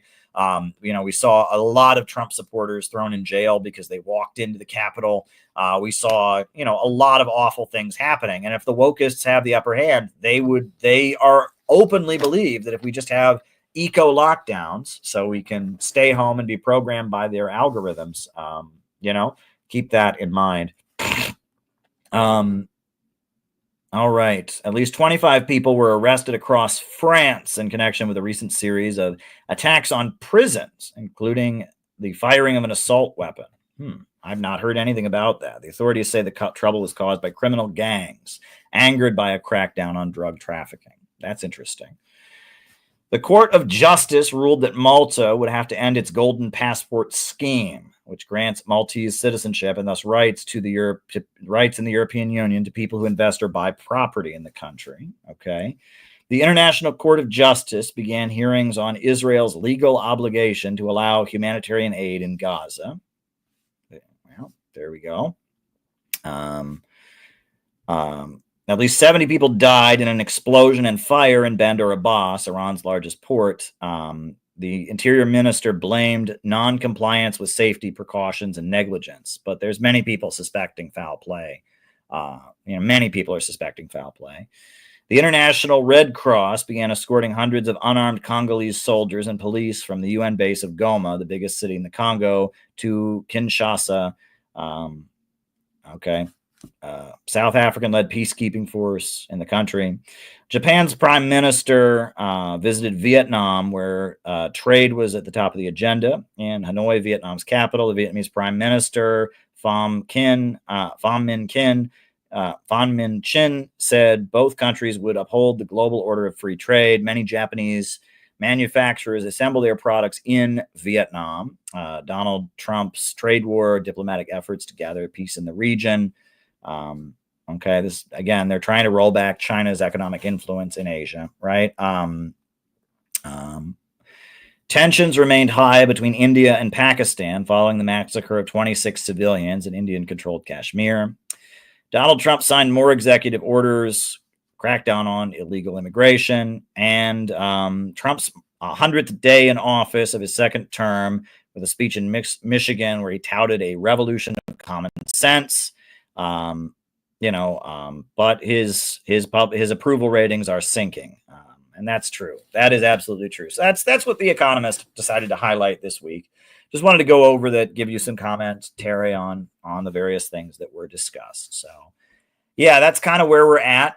So that's that's where we'll stop the opening remarks for tonight. So why don't we do the roll call? Names and locations. Names and locations. I will call you all out as I see you.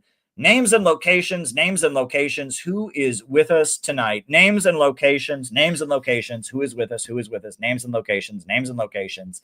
Who is with us tonight? Names and locations. JT24 in Mississippi. Welcome and good to see you. St. David's, Bermuda. Brutus Lee in Montreal. Ryan in Kansas City. Lawrence Johnson in Chicago. David Fox in Bendigo, Australia. Bob Troy in New York. Names and locations. Names and locations. Who is with us tonight? Alex in Brazil. Welcome, Alex in Brazil. All right. Names and locations. Patch in Arizona. Alyssa in Virginia. Names and locations. Names and locations. Who is with us tonight? Names and locations. Who's with us? Who's with us? Names and locations. Who is with us? Names and locations. Diana in Orlando, Florida. Jacob in Wisconsin. Deb in Mazatlan. Welcome, Deb. Good to have you with us. Deb is great. Good to have you with us. Good to have you with us. Good to have you with us. Names and locations. Timoshenko out in St. Louis. Timoshenko is absolutely awesome. Ian in the Yukon. Phil in Miami, Florida. Names and locations. Names and locations. Anthony in Tumbler Ridge, British Columbia. Very good.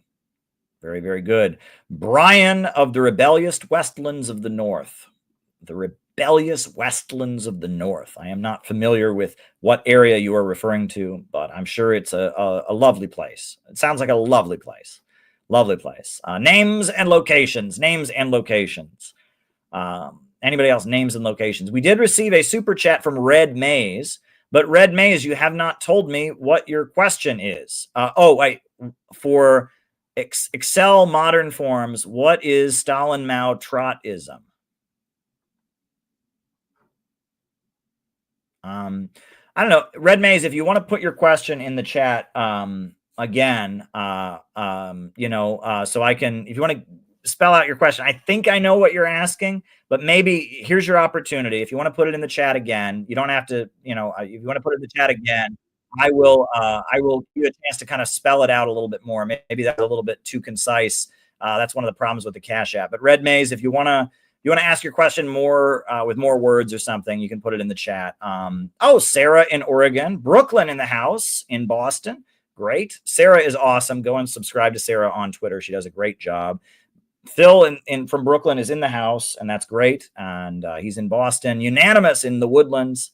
Worked near Tumbler Ridge. Pretty cool. Australia had a federal election yesterday, returning the Labour Party with the massive majority. There you go.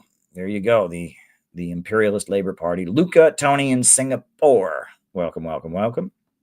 But yeah, Red Maze, I do want to answer your question. So Red Maze, if you want to, you can, my email is calebmaupin@gmail.com. If you want to just send a full question, right? I know you sent me $10 and I think I know what your question is kind of, but if you want to spell it out in more clear words, just so I give you the answer that you're looking for, you can email me calebmaupin@gmail.com, and I'll try to give you more of an answer. And I'll give you a little bit of time to send it in there. I would like to give you the answer you're looking for. I don't want to start answering it until I'm really clear on what your question is. And I do thank you for sending it in. Excluding modern representations of these, what are they historically meant? Stalinism, Maoism, and Trotskyism. Okay, I'll leave that on the screen, Red Maze, and I'll answer you. All right. So what do these terms mean? Well, first of all, there's no such thing as Stalinism. I mean, let me back up. All right. So when Stalin came to power in the Soviet Union, Lenin died. After Lenin's death, Stalin kind of emerged to be the main leader of Soviet communism. And one of the things that Stalin did as he was rising, he didn't really solidify his leadership until 1927. One of the things he did as he was rising is he named the ideology of the Soviet Communist Party as Marxism-Leninism. Right? Originally they called themselves Marxists, and they believed in their practice was called Bolshevism. And he said we're Marxist-Leninists. At the time, in the American Communist Party, there were two factions that were battling each other. One was led by William C. Foster. The other was led by J. Lovestone. And they were both claiming that they were the Stalinist faction. And Stalin famously said they were both wrong. There is no such thing as Stalinism. And he rejected that. Generally, though, Stalinism is a term, it was Trotsky who started using the term. Trotsky maintained that he was in line with Lenin's teachings and that Stalin had deviated. And he accused the Soviet Union of not being Marxists, but being Stalinists, right? And that's what he called them. And largely because of academia, particularly because of the Congress for Cultural Freedom and the kind of CIA promotion of what they called the anti-Stalinist left. And I mean, that's well documented. The CIA started pouring money into what's called the anti-Stalinist left. That they started referring to countries that were modeled on the Soviet Union. The way the Soviet Union was after the rise of Stalin, after the death of Lenin, after Trotsky was forced into exile, the Soviet Union from like 1928 until its end, and Eastern European governments and North Korea and Cuba and China and Vietnam and governments, that kind of political system that emerged during the Cold War. It's sometimes called really existing socialism. That's one term that's used for it. Sometimes I think in German, they made it all one word, real socialism, right? It's all one word. And the word Stalinism is kind of the more Western derogatory term to refer to the Cold War Marxist-Leninist government model, which Stalin pioneered. And I'm a little bit weird in that I think that, Stalin did in a lot of ways deviate especially from what Marx wanted, but to some degree rather from what Lenin wanted, but that was good. Right. And I think that Stalin was the beginning of communism moving out of Europe, and that Stalin, the political system that Stalin pioneered was it was a mixture of the most radical left-wing ideas of the Bolsheviks and the deeply conservative and traditional ideas of the Russian peasantry. The majority of the people in Russia at the time were peasants who were very religious, were very socially conservative. The Bolsheviks were the most liberal, thinking revolutionary intellectuals or whatever. And Stalin created kind of a synthesis that was both of those things. And that the role that Stalin played in the Soviet Union is he was the czar, right? He was the leader, the public face, the king kind of. And he went around from factory to factory, rewarding people who worked very, very hard. And it was called Stakhanovism. And if you worked really hard, you worked extra hours, he gave you a cash bonus and he gave you a reward and he went and shook your hand. And that Stalin was like you can imagine the Soviet state was like a giant corporation. And Stalin was the CEO, the good boss at the top who goes around encouraging people to work hard, rewarding people, etc. And that, that there were aspects of Soviet communist culture that emerged really with Stalin that kind of mimicked the Russian Orthodox Church. For example, the pictures of Lenin that were put up everywhere, he has got a halo around his head. He looks like an Orthodox icon. He looks like a saint. And they put Lenin's body in the mausoleum and they preserved his body. And the worship of Lenin that was really invented by Stalin. Stalin invented all of that. Had a religious way of doing it. And the Soviet state, Stalin was kind of the role of a king, right? He's the public face of the country who everyone wants to be like, who everyone looks up to, and he gives people rewards. That's kind of like feudalism. But at the same time, women were working in factories alongside men. Women were becoming generals in the army. Women were becoming electrical engineers. So there was gender equality. There was daycare. So because women were working in the factories, they had daycare provided for the kids. Fast food. A lot of people say the American fast food, McDonald's and all of that was really inspired by the Soviet Union because women couldn't be home cooking all day. They had collective kitchens where on your way home from the factory, you would pick up your food, fast food. People say a lot of that was inspired by the Soviet model that developed, and that the Soviet Union, women have equality with men. Women are in the military. Women are working in factories. Women are voting. Women are political leaders of the party, etc.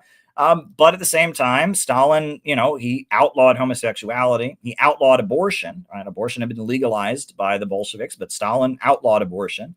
And they really glorified what they called the Soviet family, which was a father and a mother and children. And women were given medals if they had more than 10 children. One of the highest medals you could get was Mother of the Soviet Union. So what Western academia calls Stalinism is this model of a one-party state where you have a charismatic leader at the top who is encouraging everyone to work really, really hard and is presiding over industrialization. And Stalinism, if you want to call it that, it's not really a good term. Stalinism is a very, very, very effective way of taking a country that is underdeveloped, that is not industrialized, and electrifying the whole country and wiping out illiteracy and paving the roads and bringing everybody running water and industrializing and bringing modern industry to a country. And that's what Stalinism is very good at. And it did it in the Soviet Union, and it did it in China, and it did it in North Korea, and it did it in Vietnam. And many countries have modernized with Stalinism. And I would say that Stalinism, it wasn't just Marxist-Leninist countries. Ba'athist Arab socialism in Syria and Iraq, and Arab socialism in Egypt with Abdel Nasser, Gaddafi's Libya. These countries were basically that system, right? They were one-party states. They had a very charismatic leader at the top. They mobilized the population to go and build the power plants, pave the roads, wipe out illiteracy. The problem with quote-unquote Stalinism is that after you get over that first hurdle of industrialization, after you've paved the roads and electrified the country, built modern universities, then it kind of stagnates. And the reason it stagnates is because everything is government owned. Everything is government run. And that's when you need Deng Xiaoping, and you need, private enterprise. You need people to, for the things that make life fun, right? The government is great at running a power plant, right? If you have a power plant, you have people who work at the power plant. They show up at a certain time every day. They get a paycheck. After they're there for a few years, they get a raise. After they're there for a few more years, they get a raise. It works great. And a steel mill works great, right? A government steel mill, you work there, and you show up on time every day. You do your job. You produce the right amount of steel. You're there for a few years. You get a raise. It works great, right? The government is great at running steel mills. Government is great at running power plants. Government is great at running healthcare, right? I mean, hey, a doctor is there. People walk in and get their care. Doctor gets his paycheck. People get their care. The government can run a lot of things. And this notion that you can't have a government-run industry, that's bullshit. The place where government is weak is the places where it's not necessities of life, right? It's not, electricity. It's not healthcare. It's things that make life fun, right? Government bureaucrats shouldn't be deciding what clothes we wear. We want to pick clothes based on what we think looks really cool. And we need to be able to vote with our dollars on what clothes are good. And those who make the clothes should be incentivized to make clothes that we really want to buy, right? Clothing, which is a consumer good, it's better if that's done by a private company. And the same for children's toys. The same for a lot of things. That there are a lot of things that the market can do, but they're not things that should be dominant, right? There are certain things you have to have as a country. You have to have a medical system. You have to have electricity. You have to have steel. You have to have mining. And those things, the state can run them. But for things that are not necessities, but things that just make life pleasurable, right? I think the market can be very good for. And Stalinism, the Stalinist model, doesn't really have room for that. In the Stalinist model, you have like 91% state ownership. So, but Stalinism, when it really gets down to it, it's referring to Marxism, Leninism, and it's really something that Western academics use to refer to a specific political and economic system that was very prominent during the Cold War and did amazing things and lifted millions of people out of poverty, invented space travel, invented the mobile phone, right? The first mobile phone in history was invented by Leonid Kaprianovich in the Soviet Union. I mean, the idea that Stalinism or socialism failed, I mean, that's just not true, right? These countries wiped out illiteracy, created modern healthcare systems.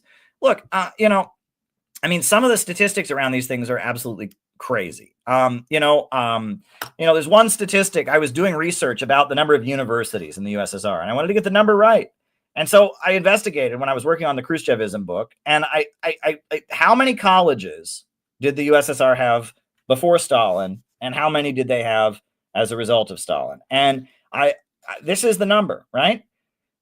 Between 1927 and 1953, the number of higher education institutions in the Soviet Union, that's universities, trade schools, and institutes, went from 91 to 800. So before Stalinism, the Soviet Union had 91 colleges. After Stalinism, they had 800. Okay, now how is that a failed system? If a country goes from 91 colleges to 800 colleges, like, that's huge, right? And I mean, they electrified the whole country.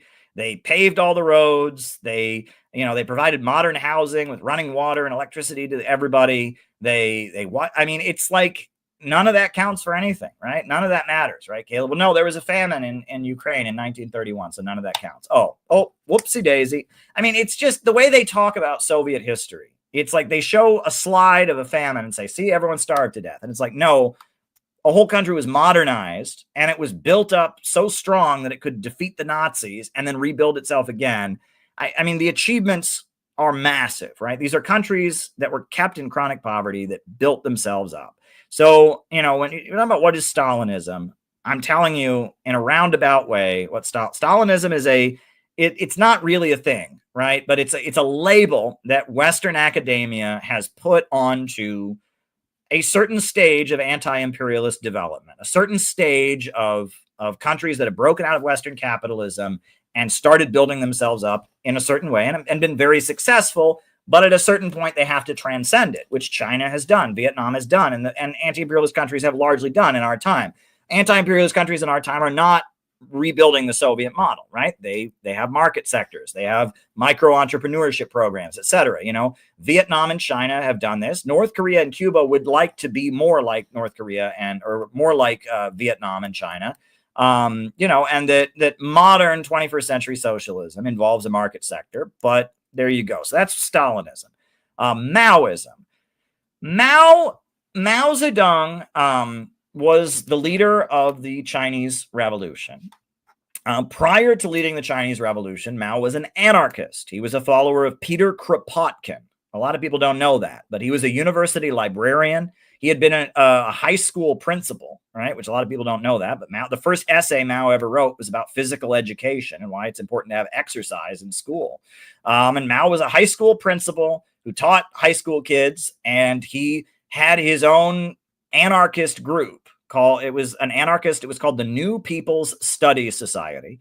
And they were anarchists in that they wanted to empower the peasantry and they were against, landlords oppressing peasants, but they were really Chinese nationalists, because what his group did is they boycotted Japanese goods.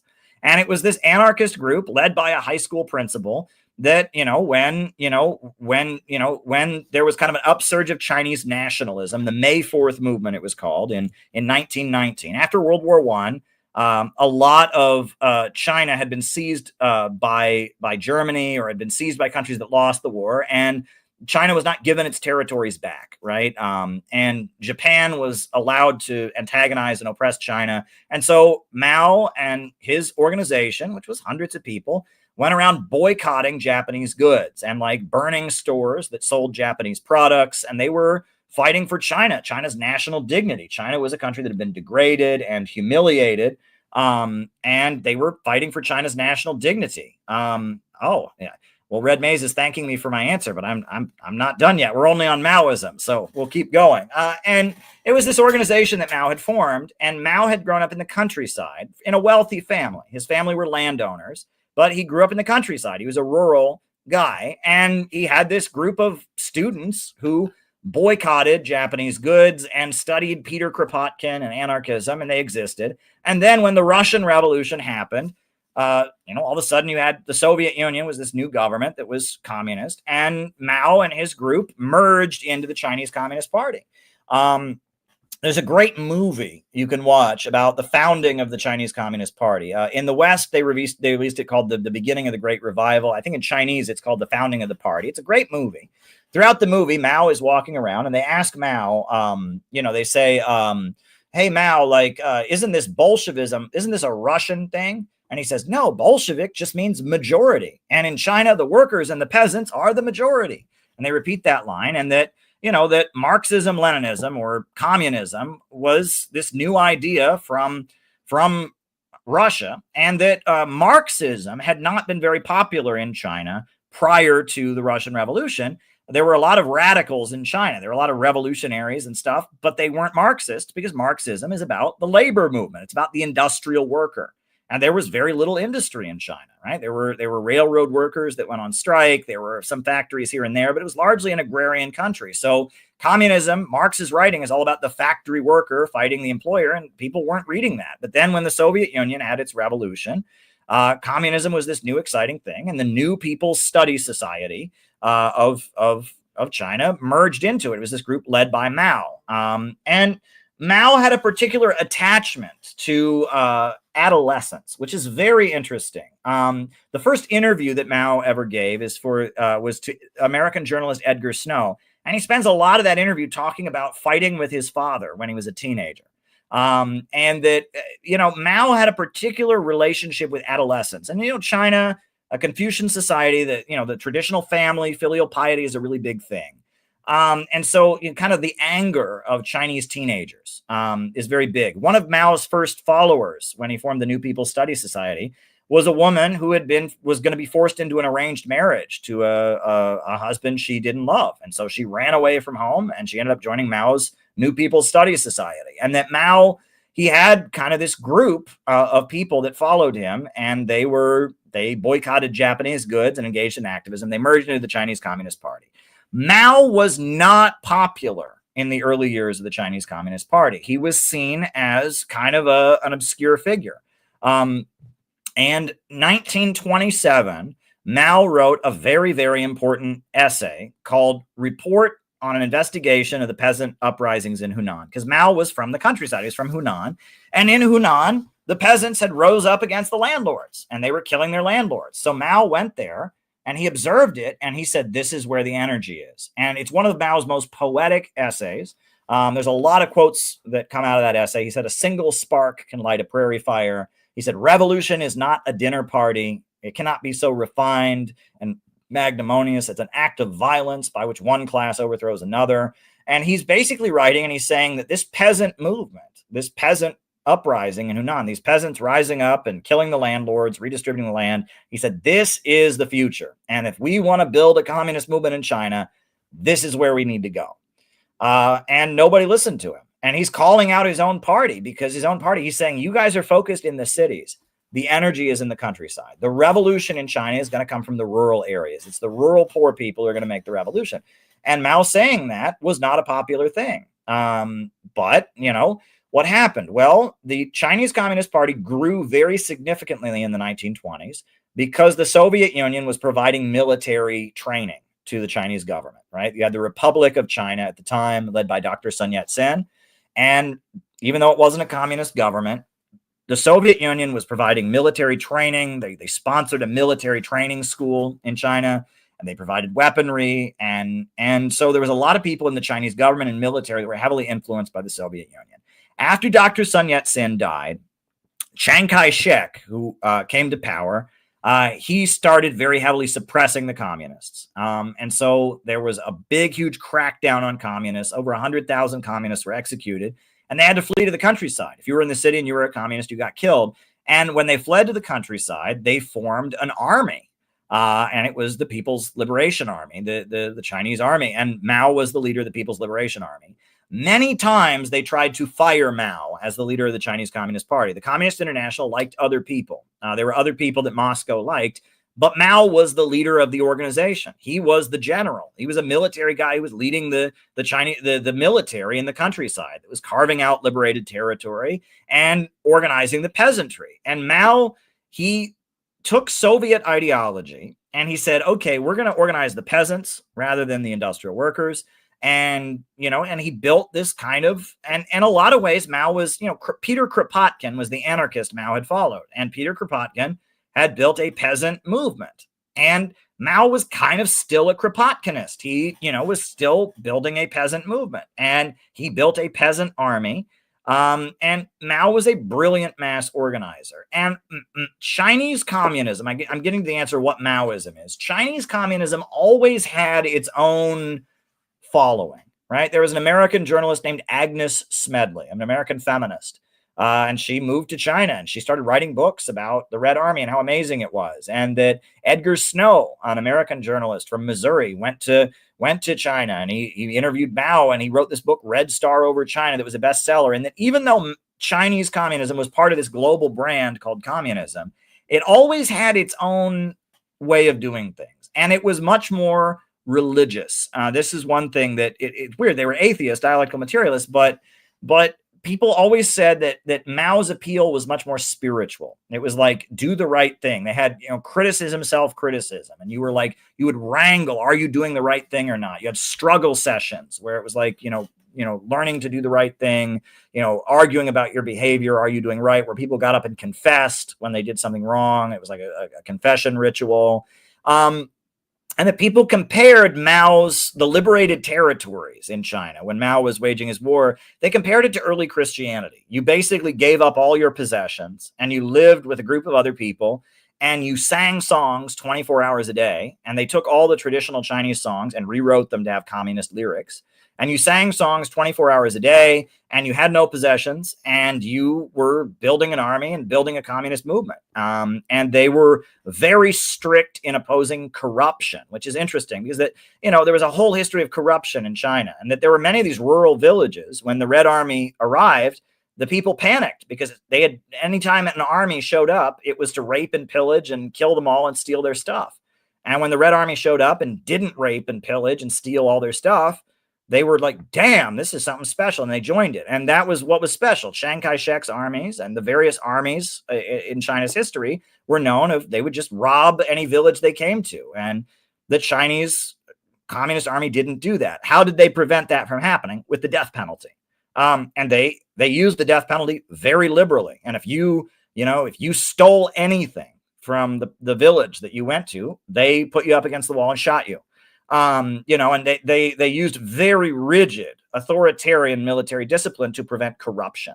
And that won over the population. They would not allow any corruption, among their military. And that won the loyalty of the population in a way that other forces in the country hadn't done. And that was, again, it was this emphasis on morality, on doing the right thing, right? This was a big part of Mao's approach, and that Mao Zedong was a mass organizer. He was very Chinese, right? And again, this is not something we can relate to. We are not in China. We did not grow up in a Confucian society. We can't relate to this, right? This is a very different society. And this was, the country that China was before the communists came to power, the amount of poverty that was there, we can't even imagine. It was extreme poverty. One thing that was, this is just heartbreaking, but Shanghai, right, which is a port city in southern China. Shanghai at the time was the prostitution capital of the world. There were more prostitution houses there, and it was mainly children, women, girls that were underage.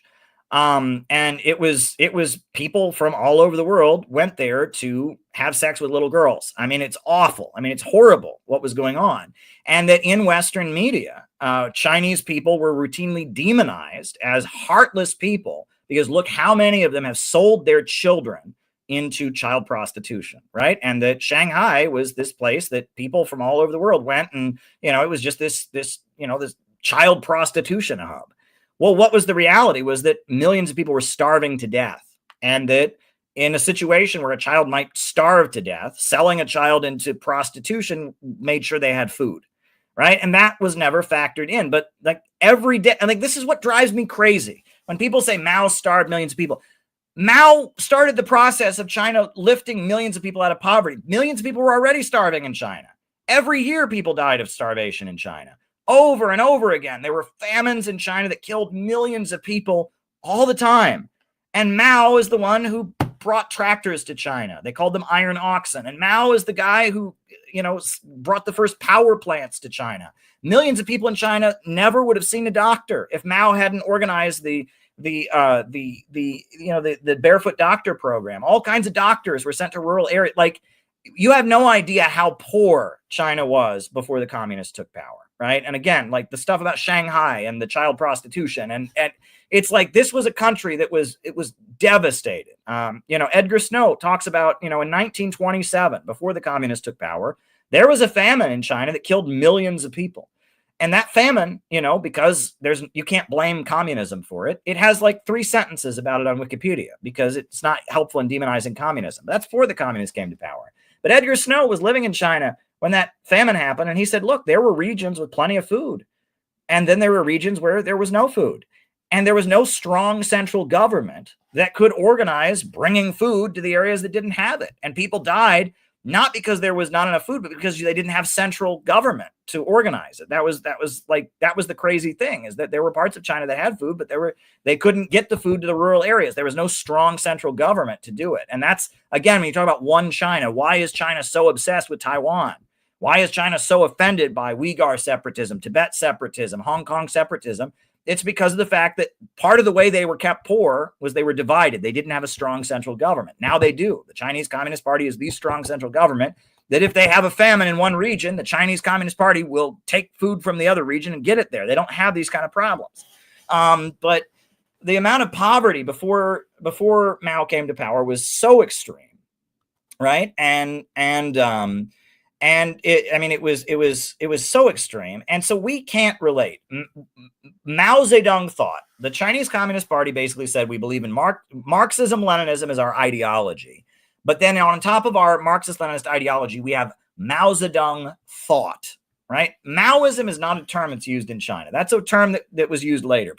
Maoist was a term that people used to describe people that were aligned with China and all of that. But in China, the term was Mao Zedong thought, MZT, Mao Zedong thought. And that's still to this day, the Chinese Communist Party, Marxist-Leninist ideology, Mao Zedong thought. And now, in addition to Mao Zedong thought, they have what's called Deng Xiaoping theory. And Deng Xiaoping theory, it's like, you have ideology, Marxism-Leninism, you have Mao Zedong thought, which is an application of Marxist-Leninist ideology to specific Chinese conditions. And then Deng Xiaoping theory is a focus on development, utilizing the market, etc. So Maoism generally refers to the unique approach that Mao Zedong had to the Chinese Revolution, which is Chinese. It is very Chinese. It is not Western. And it's one of these things I was talking about, the Nation of Islam. We can't relate to it. It's not for us to understand, right? It's very Chinese. But it's very, very effective. And it does not, right?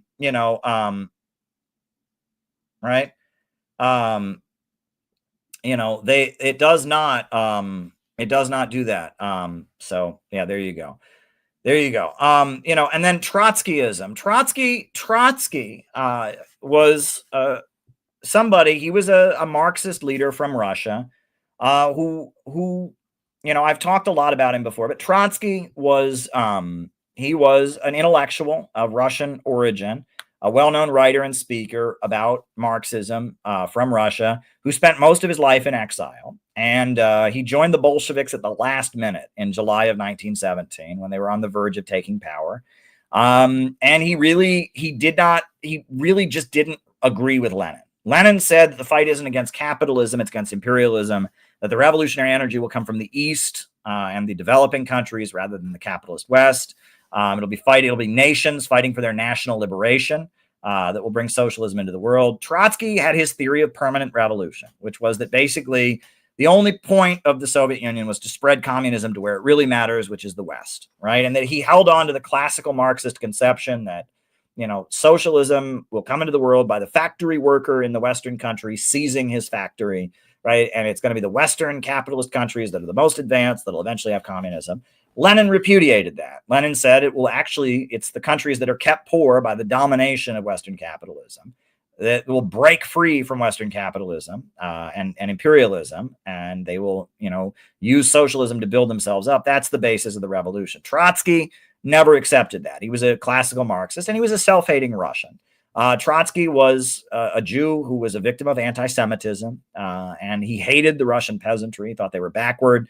His disagreement with Lenin was that Lenin called for building, the government that he called for was what he called a revolutionary dictatorship of the workers and peasants. And Trotsky said, no, only the workers, right? The peasants are an inherently backward class. He hated peasants. He believed peasants were an inherently backward class because they want to own their own land. They want to become capitalists or small farmers. The peasants are inherently backward. Trotsky also went around calling for the United States of Europe. He wanted all the European countries to merge into the European Union. And Lenin said, we don't want that. We want the European countries to be divided because if they're united, they can more effectively colonize the third world. But Trotsky did not have, Leninism has this fundamental belief that the Western imperialist financial monopolies, capitalism in its monopolistic stage, the domination of the world by Wall Street and London is the main problem. That's Leninism. That's Lenin saying that, okay, yeah, Marx understood about the factory worker and the factory owner and all of that, but actually we're in this stage where it's big bankers dominating the world. That's what we're against. And that factory owners and capitalists who are fighting against that system are useful allies. And that ultimately the working class has the most to gain from defeating imperialism, but we're fighting imperialism. We're not fighting capitalism. We're fighting imperialism, which is the monopolistic capitalism of our age. And capitalists can be useful allies. And in China, they had the block of four great classes: the workers, the peasants, the middle, the urban merchants, and the national capitalists. And that, in Russia, it was the revolutionary dictatorship of the workers and peasants. And that, that the various communist revolutions that have happened, there have been capitalists that have been aligned with them. Because it's about defeating imperialism. It's about polarizing against the imperialists, mobilizing the nation against imperialism. That's what the fight is. But Trotsky doesn't think that. And Trotsky very much believes it's about the workers, the factory workers and the factory owners, the workers and the bosses. And it's the West that's where it's at. And that these third world revolutionary movements, they don't really matter that much. At the end of the day, it's all just about spreading communism to the Western countries. That's Trotskyism. Trotsky, the Soviet Union didn't believe that. Stalin said, we're going to build socialism in one country. And so Trotsky fled the Soviet Union and he built his own movement in the late 1930s. That was, I guess it was the whole 1930s, but it really escalated in the late 1930s. That was a movement that said, we're communists. We love Lenin. We love Marx. And we're inspired by the Russian Revolution, but we hate Stalin. We hate the Soviet government. And that movement that they created, it was like a counter gang. It basically Trotsky in his final years of life, he was a professional anti-communist. He had been part of the Russian Revolution. He'd been a witness. He'd been a leader of the Russian military. So he very much, had the credibility, and he was against Stalin. So he was put up on the stage. Here's a real live Bolshevik. Here's a guy who had led the Red Army. And he said Stalin's a phony and a fraud and a sellout. And Trotskyism, was boosted by Western intelligence, most especially during the 1950s and the Cold War, but earlier it was. And that, there was a very similar movement in Nazi Germany. There was what was called Strasserism, right? One of the founders of the Nazi Party was Gregor Strasser and his brother Otto Strasser. And they were Nazis, right? And they were part of the Nazi Party, and they were leaders of the stormtroopers and all of that. And then when Hitler came to power, he had the Night of the Long Knives, and he executed Gregor Strasser. So Gregor Strasser's brother, Otto Strasser, fled to Britain, and he had a radio show in Britain, and he broadcasted from Britain, I'm the true Nazi, and Hitler sold out, and Hitler's a phony, Hitler's a fraud, he's abandoned Nazism, right? And that Trotskyism was largely that. It was, that making effective propaganda doesn't just mean that you just demonize the ideology. You find somebody who agrees with your enemy's ideology, but says that the leaders are phonies. And that's what Trotskyism was, right? There were a lot of people in Russia who maybe they were sympathetic to communism. They didn't like Stalin. So then they invent Trotsky, who says, well, I'm a communist too, but that Stalin guy is bad. It served a propaganda purpose. Many people believe, and Trotsky was convicted, of collaborating with Germany and Japan to try and pull off a coup against Stalin, that he had made some kind of deal with Germany and Japan, and that he and Bukharin and Zinoviev were going to, take the Soviet military, overthrow Stalin, and then like they would give a bunch of territory of the Soviet Union to Nazi Germany, and then they would keep a chunk of it for themselves. Now, I don't know if Trotsky really did that. That's what he was convicted of. Zinoviev and Bukharin confessed. People say they confessed under torture. I don't know if that's really true. Okay, I really don't know. What I do know is that Nazis were promoting Trotsky as an anti-Soviet propaganda mechanism.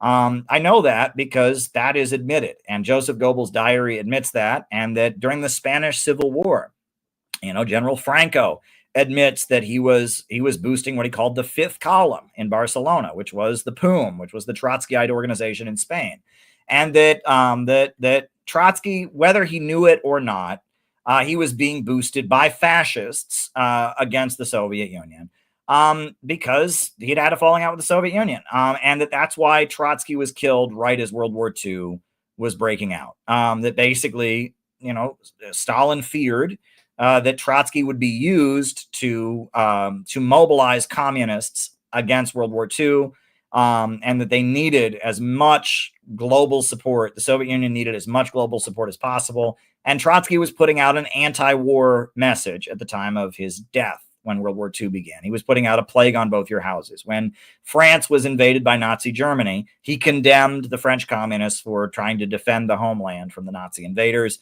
And Trotsky was basically putting out a position of plague on both your houses in World War II.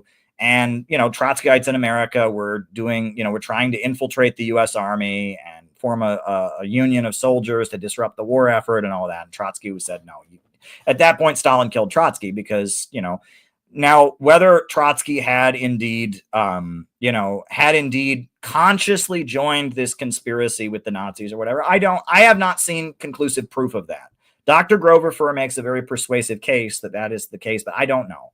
What I do know is that Trotsky and his ideas were boosted first by fascists, and then after World War II, Trotsky was dead at that point, by the CIA. The Congress for Cultural Freedom program of the CIA hired Irving Kristol, who was a Trotskyist, to run it, and they hired a bunch of Shachtmanites like Irving Howe and Mary McCarthy and others. They hired them to run their fake leftism, their CIA leftism, and that Trotskyites are always on the side of the American government, right? And that's something that they pointed out, right? And that among Trotskyites, there are three general types of Trotskyists, okay?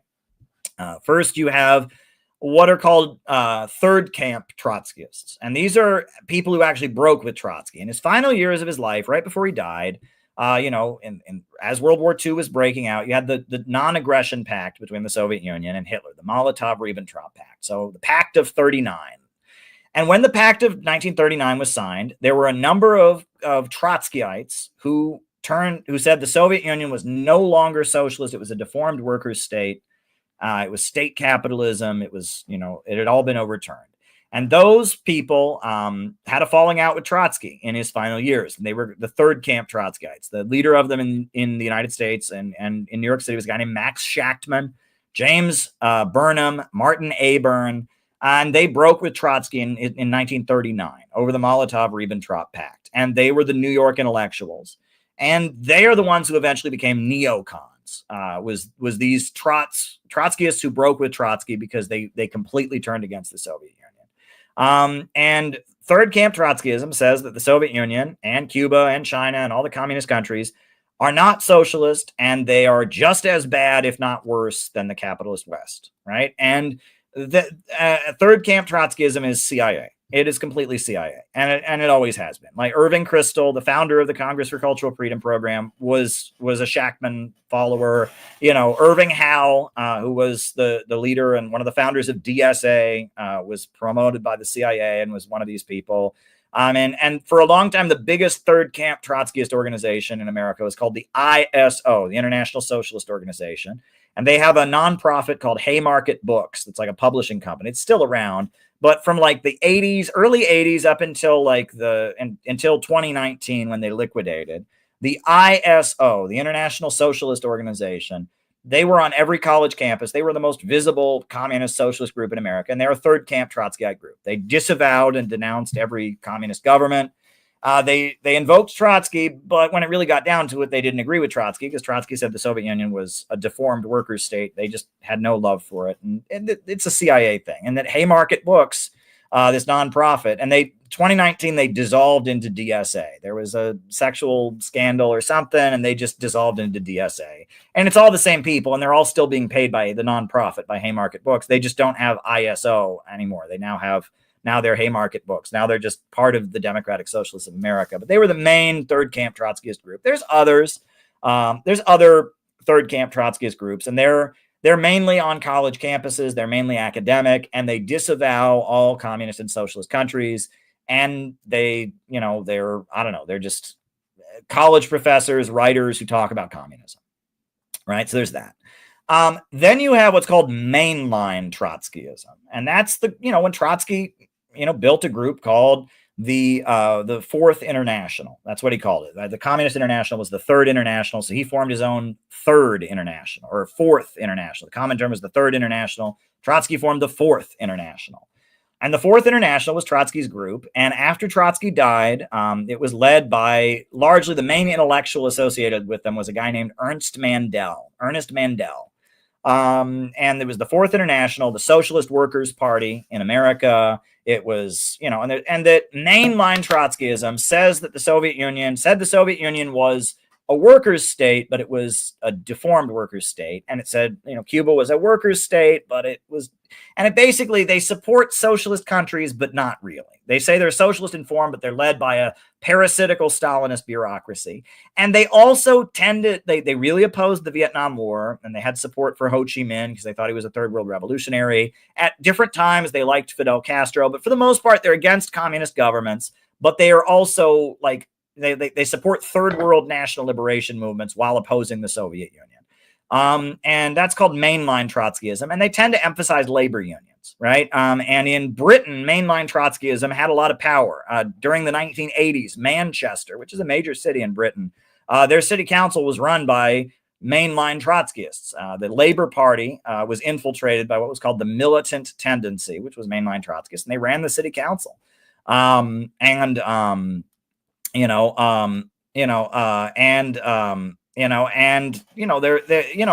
to this day, I mean, in Britain, there's Trotskyist groups that join the Labor Party and try to infiltrate it. And there's groups like Socialist Alternative that, again, they kind of support socialist countries, but not really. They want to form labor unions and stuff. And that's mainline Trotskyism. Mainline Trotskyism also had CIA support, not as much as third camp Trotskyism. Mainline Trotskyism, the main smoking gun that I found is that there's a guy named Leslie Evans, who was a leader of the Socialist Workers' Party, and he wrote an autobiography, which I have on the shelf over there, called Outsider's Reverie. And it's just his autobiography about what it was like to be in the Socialist Workers' Party in the 60s and 70s and 80s. And he admits that when he was a leader of the Socialist Workers' Party, the Rand Corporation, which is a nonprofit run by the CIA, provided him with free housing for years. He didn't have to pay any rent, no rent, no mortgage. He lived in a house that was given to him by the Rand Corporation. Now, I mean, if the leaders of a communist group are basically, having their housing given to them for free by the CIA, by a CIA-run corporation, that rings some alarm bells of covert support. And he also talked about they were heavily involved in running anti-nuclear rallies in the 1980s, and that there were Pentagon military people who were working with them, and that they even provided them with office space at one point, right? That, that some Pentagon guy said, "Oh, I really agree with you guys," and gave them office space, to run their anti-nuclear weapons and anti-nuclear power rallies and stuff like that. And you read that, and it's like they were being backed by the American government covertly, because it was about creating distance between the Soviet Union and the countries in the third world fighting for liberation. In particular, Cuba, right? They were trying to separate Cuba from the Soviet Union. They were trying to separate the Vietnamese national liberation struggle from the Soviet Union that was funding it. And then especially in the late Cold War, in the late 70s, the USA started arming various anti-Soviet groups. Like in Afghanistan, they were arming Osama bin Laden to fight against the Soviet Union. Well, the Trotskyites all loved that. They said, "Oh, the Afghan people are fighting the Stalinist invaders," and they cheered for that.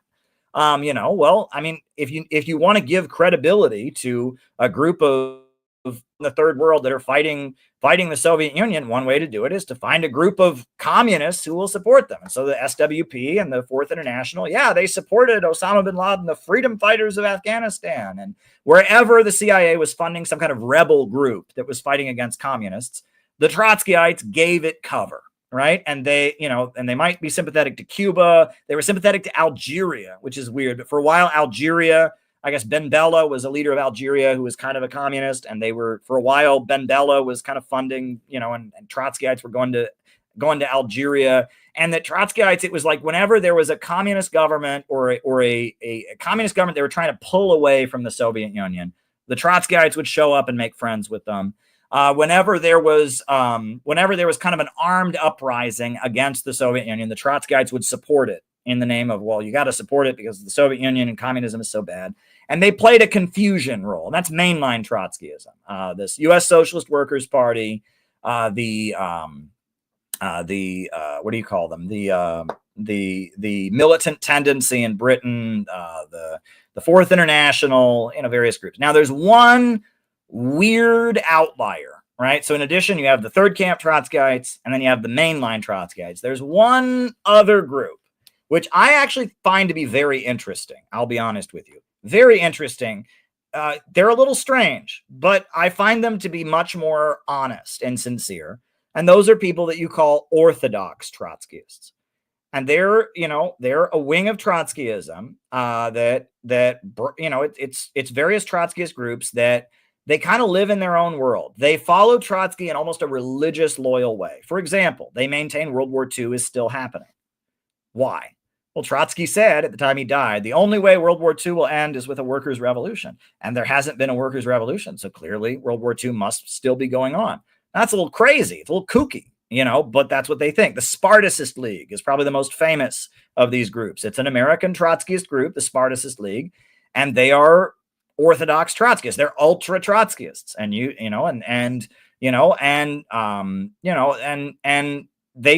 Orthodox Trotskyists spend a lot of time talking about other Orthodox Trotskyists. They go over each other's manifestos line by line, looking for a deviation. And they tend to take positions that no other group will take as a way of proving they're the most revolutionary. But to their credit, they're much more consistently anti-imperialist, right? Orthodox Trotskyists, because they read Lenin for word, they read Trotsky word for word. A lot of them, they supported Crimea joining with Russia, and they defend Russia and Ukraine because they understand Western imperialism is the main enemy.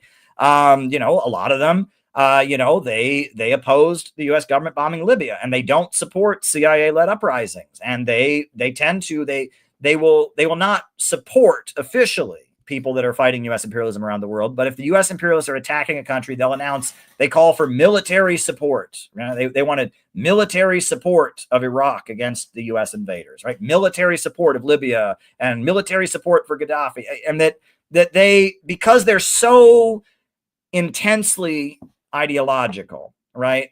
They will take good positions sometimes. And I've never seen evidence of the CIA supporting them. Because they tend to be very small groups, and there's not many of them left. It used to be the first time I ever went to anti-war protests when I was like a teenager, you'd go to an anti-war protest and there'd be, all kinds of these little orthodox Trotskyist groups, the League for the Revolutionary Party, and the International Bolshevik Tendency, and the Spartacist League, and the International Workers League, and there was a million of these little groups, and they were very angry, and if they knew you were with another communist group, they would shout at you, and there was a kind of autistic personality they would attract, right? People that were very, very bookish and got very caught up in the disagreements between the different groups, right? And it was a group. They would kind of attract very kind of really bookish and nerdy guys, and they would fight for their party. Their party was the one true party, right? And they were very caught up in fighting with the other parties. And you don't see them anymore, largely because of the fact that now there's the internet. Now guys like that just get on the internet and they edit Wikipedia and they fight with other people. They don't join one of these groups. It used to be, if you were a young man who was really interested in communism, you would join one of these groups, and Now, if you're kind of a semi-autistic young man, you're really into communism, you just get on the internet and argue with people. You don't have to join one of these groups, but you used to have to join one of these groups. And so there were a lot of these groups, and there would be kind of weird semi-autistic guys who were very angry, usually very, very angry.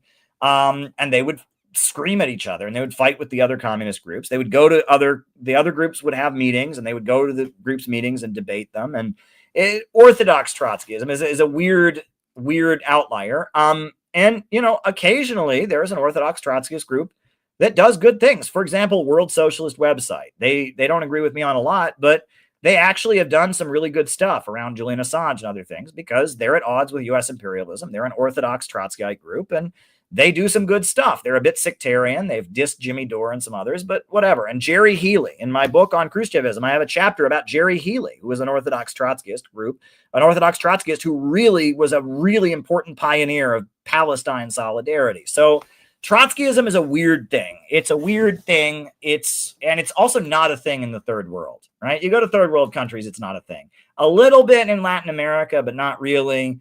There's a little bit of it in Pakistan, but again, not really. Trotskyism is a first world phenomenon. It's a first world leftist phenomenon. Monty Python has jokes about them, right? If you ever watch Monty Python, there's a lot of jokes about Trotskyite groups, right? I think in what is it? The Life of Brian, which is their like spoof of the life of Jesus. They have the Judean People's Front. They're like, no, we're the People's Front of Judea. And what about the Judean People's Popular Front? And that's like making fun of Trotskyism. And especially in the 70s and 80s in Britain, there were 1 million of these little groups, even more than in America. There used to be 1 million of them in America. Now there's not so much anymore. There were 1 million of these little Trotskyist groups that hated each other and fought with each other. So yeah, that's Trotskyism. So I hope this was helpful. I do appreciate your contribution, Red Maze. I do appreciate it. It is appreciated. And I hope that was a helpful answer to your question. So yeah, you asked me a question. There was a lot there, but your contribution is very much appreciated. And thank you. Thank you for sending your super chat. So there you go. Didn't expect a thorough answer. Well, there you go. I can give a long answer to that. This is stuff I've studied, I'm at the point where I'm not calling myself a communist anymore. We're in a new stage called innovationism, but I have spent my whole adult life studying this. So if you got a question about communism, I can answer it. Okay. So now, we're doing Rumble rants. Lori Lamb says, whenever I tell people the USSR lost 25 to 30 million people fighting the Nazis, they are shocked and had no idea. And that is so sad. That is the contribution that the Soviet Union made to the defeat of fascism was so massive. And the fact that that people don't know about it, that's horrendous. That's the ultimate insult. Now, have you read, and if so, your opinion on Alexander Berkman and Now and After the ABC of Communist Anarchism, published in 1929? I haven't. I know who Alexander Berkman was. He was an anarchist who worked closely with Emma Goldman. Emma Goldman was a very prominent feminist and anarchist in American history, and he worked closely with her. He worked closely with her. He was kind of her ally. And I have not read that particular book. I don't really find anarchism to be very inspiring. I tried to research anarchism. Anarchism has a really good reputation. I shouldn't say that. Anarchism, the punk rock scene, it's punk rock, and it's, and Red Maze sent me another super chat. Thank you for your pro-peace activism. Well, you're very welcome. And thank you, Red Maze, for picking my brain on a topic I know a lot about. Thank you. Anarchism is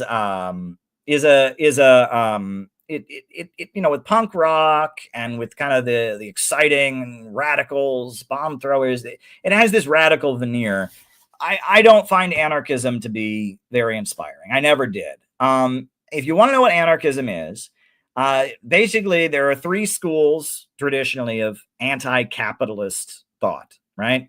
The first school is what you might call social democracy, which is the idea that capitalism can gradually evolve into socialism. That, that one step at a time, we'll get people elected to the government, we'll create free healthcare, free education, and one day everything will add up to socialism.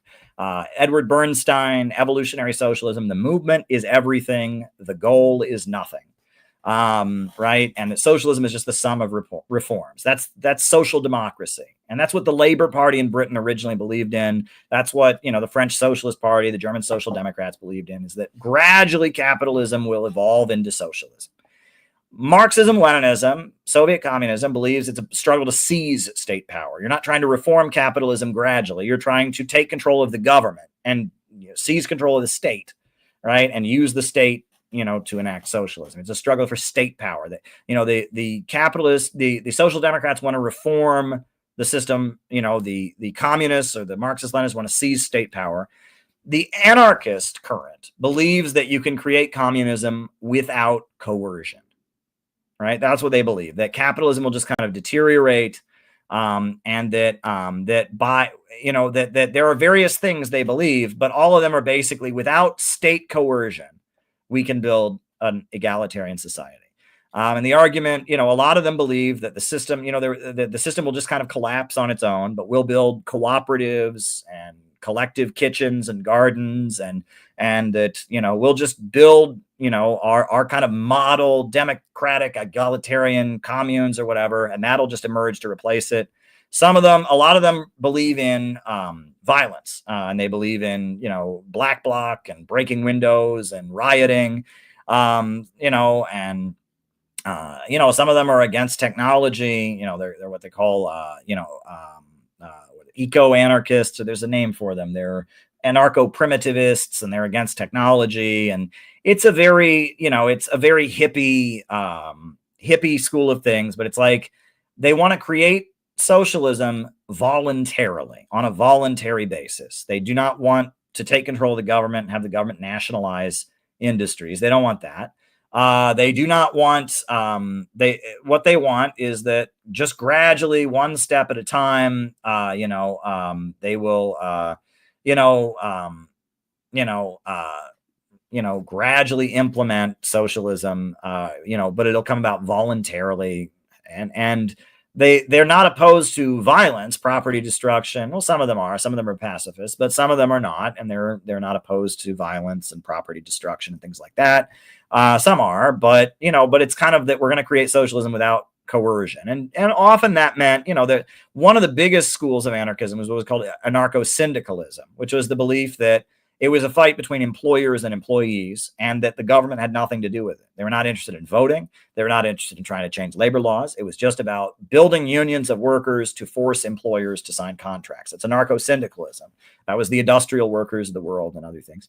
I will maintain, and I do maintain, a lot of the people who call themselves anarchists are actually social democrats, but they use anarchism to give themselves a more radical veneer. Noam Chomsky is a great example. Noam Chomsky, he's an anarchist. He is not an anarchist. Noam Chomsky votes for the Democrats. Noam Chomsky supports the labor unions that are aligned with the Democrats, like the AFL-CIO. Noam Chomsky was actually a founding member of DSA at one point. So how is he an anarchist? Well, because he says, I'm so much more radical. I'm an anarchist. I quote Emma Goldman. You can say that, but your practice is social democracy. Your practice is gradually reform capitalism from within by voting for the Democrats, by supporting the existing labor unions, etc. That's not anarchism, right? So and that a lot of people call themselves anarchists and are actually social democrats. And that's a big part of wokeism, Antifa, and all of that. A lot of these people are people that work at liberal NGOs. They work at Planned Parenthood, or they work at the Center for Constitutional Rights, or they work at, they work at various liberal nonprofits, and they are just Democrat Party functionaries. They work in the labor union bureaucracy. They're just Democrats. But then they go to punk rock shows, and then they go to protests and break windows. And so they're like, I'm an anarchist. Well, okay. I mean, it's not up to me to decide who's an anarchist, but you're functionally a social democrat. Right. And that's Noam Chomsky. And that's a lot of these people. And I've noticed that communist and leftist spaces in America, this is why I'm not a communist. I'm an innovationist. I don't want anything to do with this movement, and it's dead. But it's a 3-generation process. And I've said this, communism in America is a 3-generation thing. Their parents were in the Communist Party. Their parents came off the boat from Lithuania, Poland, Russia, Latvia, or whatever. And their parents came to New York City or Chicago or Pittsburgh and were starving and poor. And so they joined the Communist Party, and they built unemployment councils, and they built industrial unions, steel workers unions, auto workers unions, and they were in the Communist Party. And they were first-generation immigrants, usually born in Eastern Europe, sometimes Ireland, sometimes Italy, but mostly Eastern Europe. And a lot of them are Jewish. Not all of them, though. Not all of them. Some of them are Eastern European and non-Jewish. Some of them are Irish. Some of them are Italian. But they're first-generation immigrants that were poor industrial workers that were hungry and poor during the Great Depression and joined the Communist Party. Often the Communist Party had a newspaper in their own language. And it was just part of, living in Brooklyn or living in the Bronx in 1930 meant that if you were a very poor person living in the Bronx, the Communist Party organized you. So that was the first generation. And then World War II happened.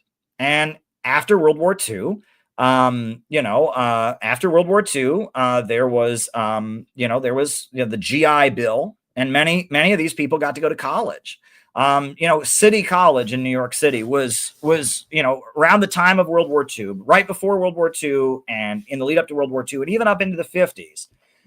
City College in New York City was free. Anyone who lived in New York City could go to college for free. And City College in New York City was overwhelmingly, CUNY, the City University of New York, was overwhelmingly communist controlled. There was one of the women who recruited me into the Workers' World Party. She was like an 80-year-old woman. She had gone to City College during World War II. She'd been a nurse in World War II, but she'd also, gone to City College. And she talked about how every day there was a really long lunch period in which there were no classes. And that was so people could visit political tables. And that was the political tabling time. The Communist Party, they had what was called American Youth for Democracy, which was the youth wing of the Communist Party during World War II. There was the Young People's Socialist League, which was the Socialist Party's youth group. There were various Trotskyist groups, and that all the college campuses, and that, the cafeteria, there was Alcove 1 that was for the Communist Party, and there's Alcove 2 that was for the Trotskyists. And all these people were going to college, right? Because if you're attracted to communism, it tends to be a bookish kind of person, somebody who's more interested in this. So these people, yes, they were very poor. They were organizing industrial unions. They were poor, but they were going to college, and they were getting free college, especially in New York City, places like that. They were getting free college. They were going to college. They were becoming doctors and lawyers. They were going into the middle class. And then McCarthyism came along, and McCarthyism decimated their ranks. And a lot of them, gave in, right? A lot of them surrendered, and just, like buried their communist books in the backyard and burned their party cards. Not all of them, though. And some of them just kind of backed away. They thought, I can't do this right now, but they never turned anybody in. They never did anything wrong. And some people were loyal to the end. And there was a loyal group of people. There was about 10 to 20,000 people that stayed in the Communist Party, even when it was illegal, right? And all of that. And McCarthyism came. Well, and they went through McCarthyism. So the organizations were broken up by the government. I mean, the Communist Party was broken up, and the Trot groups were too. I mean, McCarthyism was so much of an anti-communist scare, even though the Trot groups were against the Soviet Union, the U.S. government didn't care. They were still communist, right? And that, during these years, there was the Catholic worker movement, which is like a pacifist group, right? A pacifist group. And people said, somebody who said that they had a newspaper, Catholic Worker, and that their co-workers said, don't be seen with that. Anything with worker in the name is probably communist. Right. It was McCarthyism was, if you were seen with a communist newspaper, that was blackmail that got you fired from your job. I mean, it was like, McCarthyism, they just kind of broke apart these groups. After McCarthyism, these groups started to resurface, but they were quite weak. Right. But then after McCarthyism, you had the New Left, you had Students for a Democratic Society, and it was these people's kids. All right. It was the people who came from Latvia and Lithuania and all that. It was their kids, the next generation. Right. And they grew up in a household thinking McCarthyism was bad, thinking that communism wasn't so bad. Maybe they weren't fully loyal to the Communist Party. Maybe they were in a Trot group, but there was kind of an understanding that communism wasn't so bad. Right. And that anti-communism was not a good thing. For a lot of the Jewish folks, they felt that anti-communism meant Jews. Right. Because Hitler had been an anti-communist, had called communism a Jewish conspiracy, because Joe McCarthy had been anti-Semitic. A lot of these folks, they'd been brought up to believe that if someone says they're really against communism, what they mean is they're really against the Jews. And so they kind of grew up thinking communism wasn't so bad. Their parents had been around the Communist Party or in the Communist Party or whatever. And that generation, they became Students for a Democratic Society, the Weathermen, the New Communist Movement, the Maoist groups in the 70s, the Socialist Workers' Party and the Trot groups in the 70s. And there was a wave of new groups that emerged that were attempts to form a new communist party in America. Trotskyist, Maoist, there was, Students for a Democratic Society, the anti-Vietnam War movement, the New Left. And that was that generation. Those are boomers, right? And they're the children. And their kids are the next generation, right? That's like millennials. That's my generation, right? My parents were boomers. My parents were in college when SDS was a thing. My parents were in college during the anti-Vietnam War movement. Well, I'm my generation, millennials. Their kids who grew up with their parents had been in various communist groups and had taken them to protests when they were kids and all of that. Their kids got into Noam Chomsky, listened to punk rock music, got jobs at liberal NGOs, usually come from a very prosperous upper middle class existence, mind you. Their parents were, their grandparents went from being factory workers to being doctors and lawyers. And their parents grew up in a middle class household, went to college, got involved in activism, had career, and that these people, this is like third generational wealth. Okay. And a lot of these people are very upper class, right? And their parents were lawyers, their parents were doctors, their parents were college professors. These people are from money, and they tend to live in urban areas. They're not suburban. They don't fit in with suburbs, which are conservative. They tend to live in urban areas. It often is that, in most major cities, right? You have the white side of town and the black side of town. Right? In Cleveland, the west side was the white side of town. Historically, the east side was the black side of town. But then in the middle of the black side of town, you have a really liberal college. You have a little place, like in Cleveland, it was called Cleveland Heights, right? In New York City, right? The black side of town is Harlem. And in the middle of Harlem, you have Columbia University, Morningside Heights, right? And that's where these people are. And it's like they're a group of prosperous, kind of wealthy white people who live in the center of the black neighborhood in the urban area, right? And they're lawyers, they're doctors, they're college professors, they're engineers, they're upper middle class,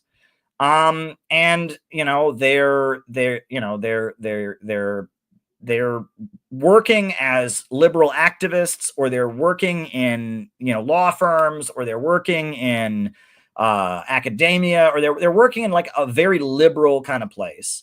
Again,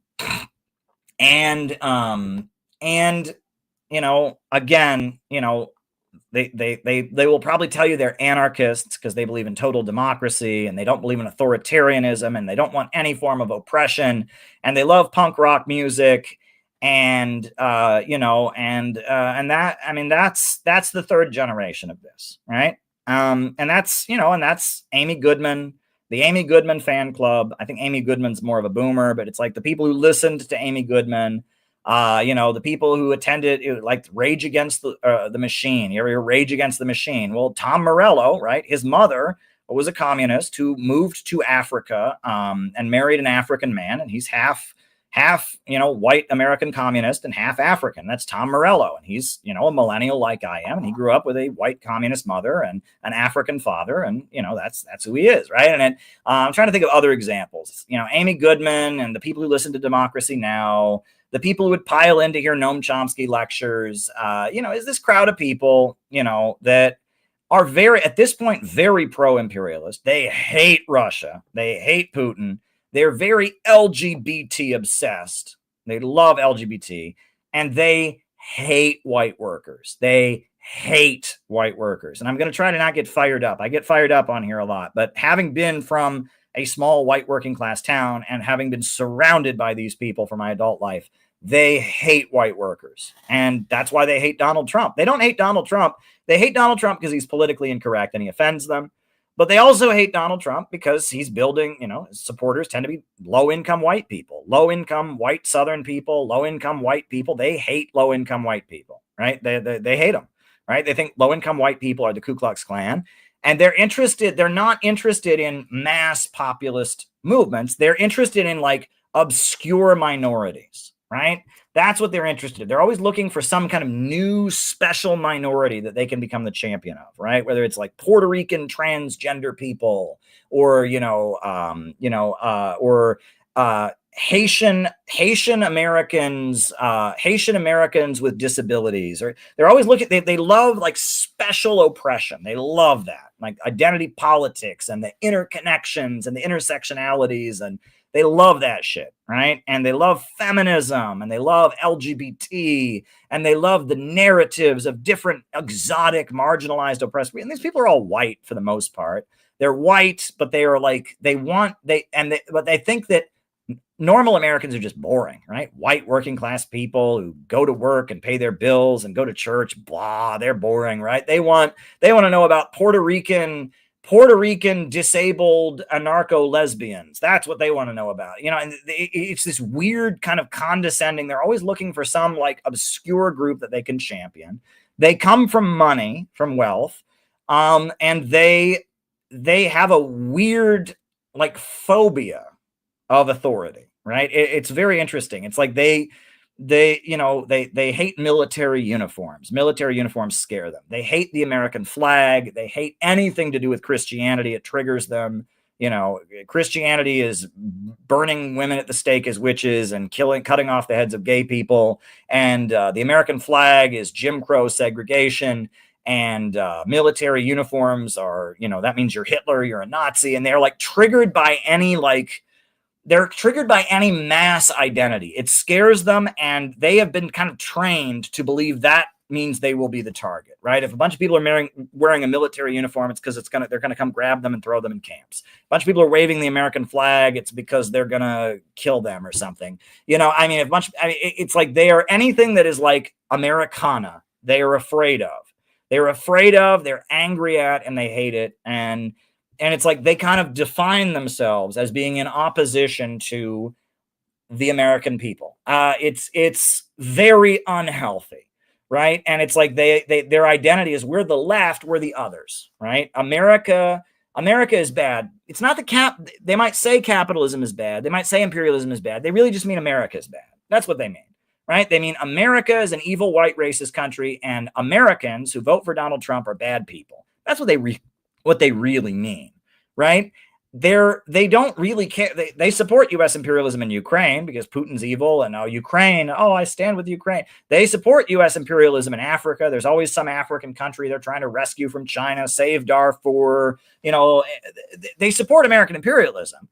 They're just against America on a cultural level. It's like they are against America on an ethnic, cultural level. And the symbol of America in their mind is, a middle-aged, beer-belly, Trump-supporting guy. He's the symbol of America, and they hate that guy. Right? Get an image in your mind of like a middle-aged guy from Michigan who's got a beer belly and wears a Trump hat. They want to cut that guy's head off and barbecue it. I mean, they seethe with hatred for that. And they are constantly looking for some group that they can champion against that guy, right? It's that guy is the problem when it really gets down to it. Not imperialism, not the huge multinational corporations and the foundations like the Ford Foundation and the Rockefeller think tanks that pay for their research. No, it's that guy. The other thing about them that is interesting, right? And there's a younger layer of these people, a lot of whom are from different demographics, right? So this is who the left really is, right? They're people my age whose parents were SDS and whose grandparents were CPUSA. But then there's a lot of people younger than me who've been recruited by social media. They watch YouTube videos of these people, and they've been recruited by it. And they might be from a working class background, but they've been bullied or they're not happy with their life. And so they watch this YouTube channel. And those people, they've kind of been recruited to a doomer mindset, right? These are like 20-year-olds with pink hair who are obsessed with the trans thing. And they have been kind of recruited to the victim, woke, triggered trauma mindset of these people, right? And these folks that, the people that have kind of been, recruited as the foot soldiers of woke that are like, boom, they're Zoomers, right? They're younger. And they tend to be quite emotionally fragile. And they tend to be kind of very much social media oriented. They don't have friends in real life. They're kind of social media oriented. And the social media is re-traumatizing them all the time, right? And they're kind of constantly reliving whatever pain or emotional trauma they have through their social media. and they want to tear down powerful people, right? And it's a mind fuck. And a lot of them are not from this demographic. A lot of them are from the suburbs. A lot of them are from rural areas. And they've been kind of recruited to this internet cult of woke, right? Where they're watching the internet and they're getting scared and they're being told that the majority is their enemy, that they're coming for them. I mean, for a while, one of the big things on woke social media was trans genocide. I kid you not, right? Trans genocide. And they were trying to convince all these transgender teenagers that if Trump won the election, they were all going to be killed. That's the most crazy thing I've ever heard, right? I mean, there might be some people that are so anti-trans, they might want trans people to be hospitalized against their will, or they might want to outlaw getting transgender surgery until you're 18. But I mean, the idea that Trump wants to kill transgender people, but that was being pumped through social media, and that there were a lot of unwell trans teenagers who bought into that. And some people suspect that some of these shootings that happened were by, there was a shooting at a Christian high school, and I think the shooter was themselves transgender. And some people suspect, there's no obviously way to prove it, that shooter believed that Christians wanted to exterminate trans people, right? And that it's, woke. I talk about woke in the Do You Believe in Growth book. It is a certain traumatized mindset of like, I'm a victim, I'm hurt, and I want revenge on the world, and I'm scared of the people. I'm scared of the majority. It is an anti-collectivist individualism that is traumatized, and it's created by the millennial version of what I'm describing as the left. It's manufactured by them, and it has some of their sentiments. They don't like military uniforms. They don't like average Trump guys. They don't like American flags, but it's taken to kind of a different level. And the millennials the Zoomers, the Zoomer wokes, I almost view them more as victims, right? I mean, they're victims of this, and they're much less stable. It destroys them psychologically, right? These, the people who work at law firms and nonprofits, they have good paying jobs, they're able to function or whatever. And they just kind of have this mindset that they got from their parents, which is kind of like, we're the others in America. We're the left, right? But the teenagers that have been kind of recruited to this woke brained internet, right? The bread tube teenagers, a lot of them are very damaged. And if you look at what the suicide rate is nowadays, and if you look at, look at a lot of the problems that younger people deal with drug addiction and all of that, it's not a healthy way to be. Woke is poison. The left is the left, right? And, the left is the left, but woke is a particularly toxic way of being. It's kind of turning people into very hateful, very kind of traumatized, angry, people that are useful to the ultra rich to push degrowth, etc. And it's very sad. And it's a very pessimistic way of being. It's a very negative way of being. And that's why I'm so concerned about the Luigi Mangione stuff. I will say this, though, right? As much as the Communist Party, if you go 3 generations back, the Communist Party is part of this. The Communist Party actually worked really hard to not be this. Stalin moved the headquarters of the Communist Party from New York City to Chicago. And the Communist Party was always waving the American flag, especially after 1935, when the Popular Front began. Every Communist Party rally began with the Pledge of Allegiance, with the national anthem. They had the American flag. And the Communist Party actually went out of their way to pick 2 white dudes to be their leaders. Earl Browder, who was from Kansas, and they called him the man from Kansas, a Kansas farmer, Earl Browder, and William Z. Foster, an Irish Catholic from Philadelphia. And they picked both of them to be their leaders because Stalin wanted to Americanize the Communist Party. The Communist Party really did not want to be a group of others. They wanted to be an American party. And that was the orientation that they always had. And that's the new left hated them for that. But Gus Hall, who was their spokesperson for years, was a big, strong guy from Minnesota. His family was from Finland historically. He was a big, strong guy from Minnesota. They did not want to appear as a group of foreigners who hated this country. They wanted to be the expression of the worker and farmer and the progressive struggles in American history.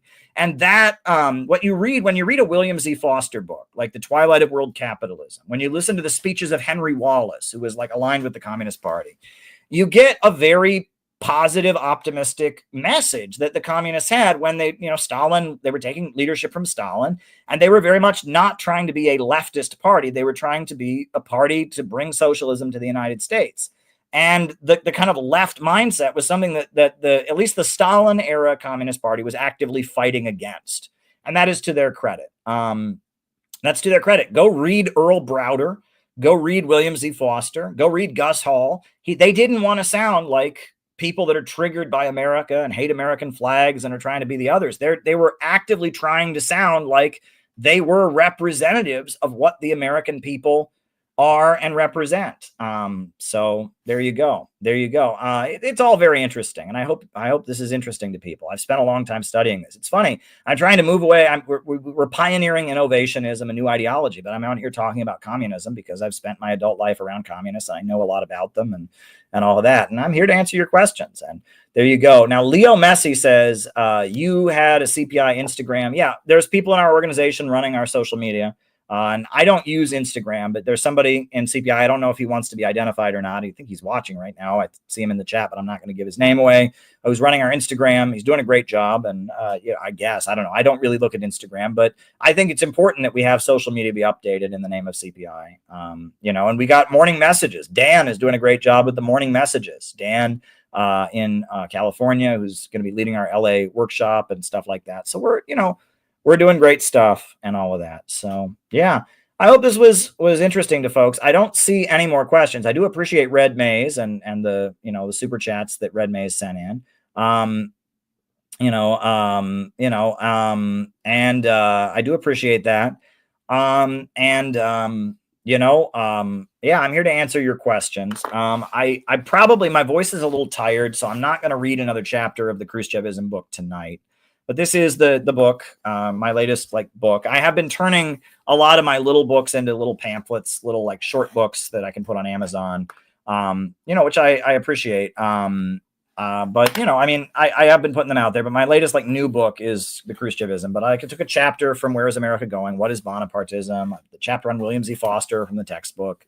I've just been putting little books out there because I just, I have done a lot of research and I have a lot of knowledge on certain topics, right? The history of the new communist movement of the 70s. And, I know what I'm talking about, right? And I find this stuff to be very interesting. But ultimately, communism is not the future. Communism points to some very, very important aspects of capitalist economics. Marxism, Leninism in particular explains globalization, imperialism. And I am an anti-imperialist, and I am with Russia in the Donbass. I am with China. I am with Vietnam. I am with the Houthis. I am with the Palestinians. I am with Venezuela and Nicaragua. I'm with Iran. I am with anyone struggling against imperialism because I believe imperialism is the enemy of the American people. And I believe we need a government of action that fights for working families. That's what we need urgently in this country, a government of action that will fight for working families. That's what we need.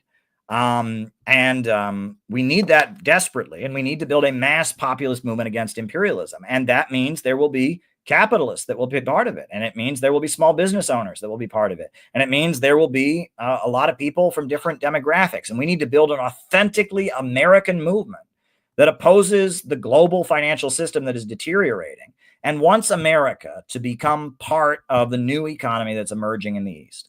And when it really gets down to it, folks, we're battling, there's a mindset. This is the problem. There's a mindset that says if somebody else exists, that's a threat to me. The imperialists, the way their economic system is set up, China can't exist. It's not that China is communist. That's not why they hate it. It's because it exists. And China is a strong country economically, and that means it's competing with them, so they must be destroyed. Russia can't exist, right? In the 90s, when Russia was economically demolished, they were getting along fine with Russia. But when Russia reasserted itself, became an energy superpower again under Putin, they didn't like it. And that the mindset of imperialism is that no one can exist but us, right? If somebody else exists, they're dethroning us. In order for us to have dominance, nobody else can exist. That's the way they operate. And that's toxic because other people exist. The world exists. And, the new economy that's emerging, China and Russia and the Belt and Road and the BRICS and the Eurasian Economic Union says we're all going to be here and we all exist. So we need to find a way to learn to get along with each other. We need to have multipolarity. And what is interesting is that the attitude that I see from a lot of people on social media is the same as the imperialists. Nobody else can exist. And if we're going to build a real movement against imperialism, we're all going to have to exist. We're all going to have to exist, and we're going to have to work together to build this movement. But the mindset of our society is, if you know, the problem is, I in a lot of ways, right? You go to the movies. So many movies are about somebody. The main character in the movie becomes the one, the main character, right? Harry Potter is the boy who lived, right? You know, so many movies are about a person who goes out and becomes the main character, who becomes the one. So everybody feels like they have to be the one. And I'm here to tell you, you don't have to be the one. And that, in fact, many people that are the one or are striving to be the one are very unhappy people. They're very insecure. They're very lonely. They're, you know, and on top of that, there are many people who are not the one, who are just normal people who live their lives and have families and do whatever they want, have friends, have a community, accomplish a lot. And they're not the one, and they're very happy. And that our culture has gotten to this mindset that everyone feels they have to be the one. And because of that, we can't get anything done, right? And that you know, movements are not made by the one. They're made by a lot of people. They're made by a lot of people working together, learning from each other, finding other people's skills and utilizing them. And that our culture, everyone feels like, you know, it's like the main character in the movie has to be the main character. And because of that, we have all got to be the main character, and it's a problem. It is a problem. And, you know, to build an anti-imperialist movement, other groups, other organizations, other approaches have to exist, and they will play an important part. You know, Jose Vega, he's part of LaRouche. He does an amazing job with his disruptions. That's not a threat to me in any way. I'm not mad when Jose Vega goes and does a great disruption promoting anti-imperialism. I think it's awesome.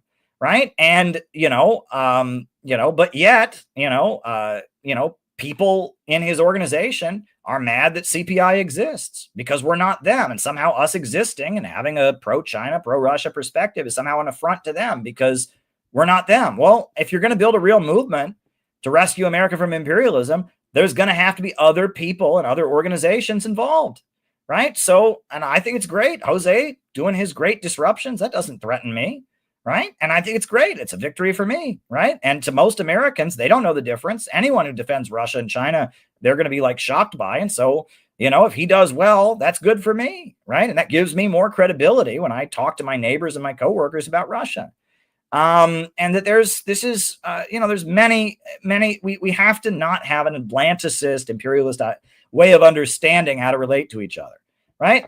There are people who literally, they literally just take the talking points that I pioneered and all of that, but they can't just, exist and exist with us. They have to be in competition, right? Because if I exist, somehow that's a threat to them. And that is an attitude that's going to destroy us. And that's how the imperialists think, right? That's how the U.S. imperialism thinks. No one can exist except for us. Well, other people exist. And that, part of being a healthy person is you respect the rights of others. And you can't, and it's really tragic. And that's the problem with social media, especially, is instead of building organizations, we're building personalities on social media.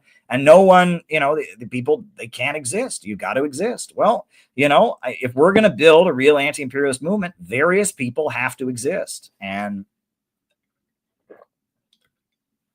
it's a problem.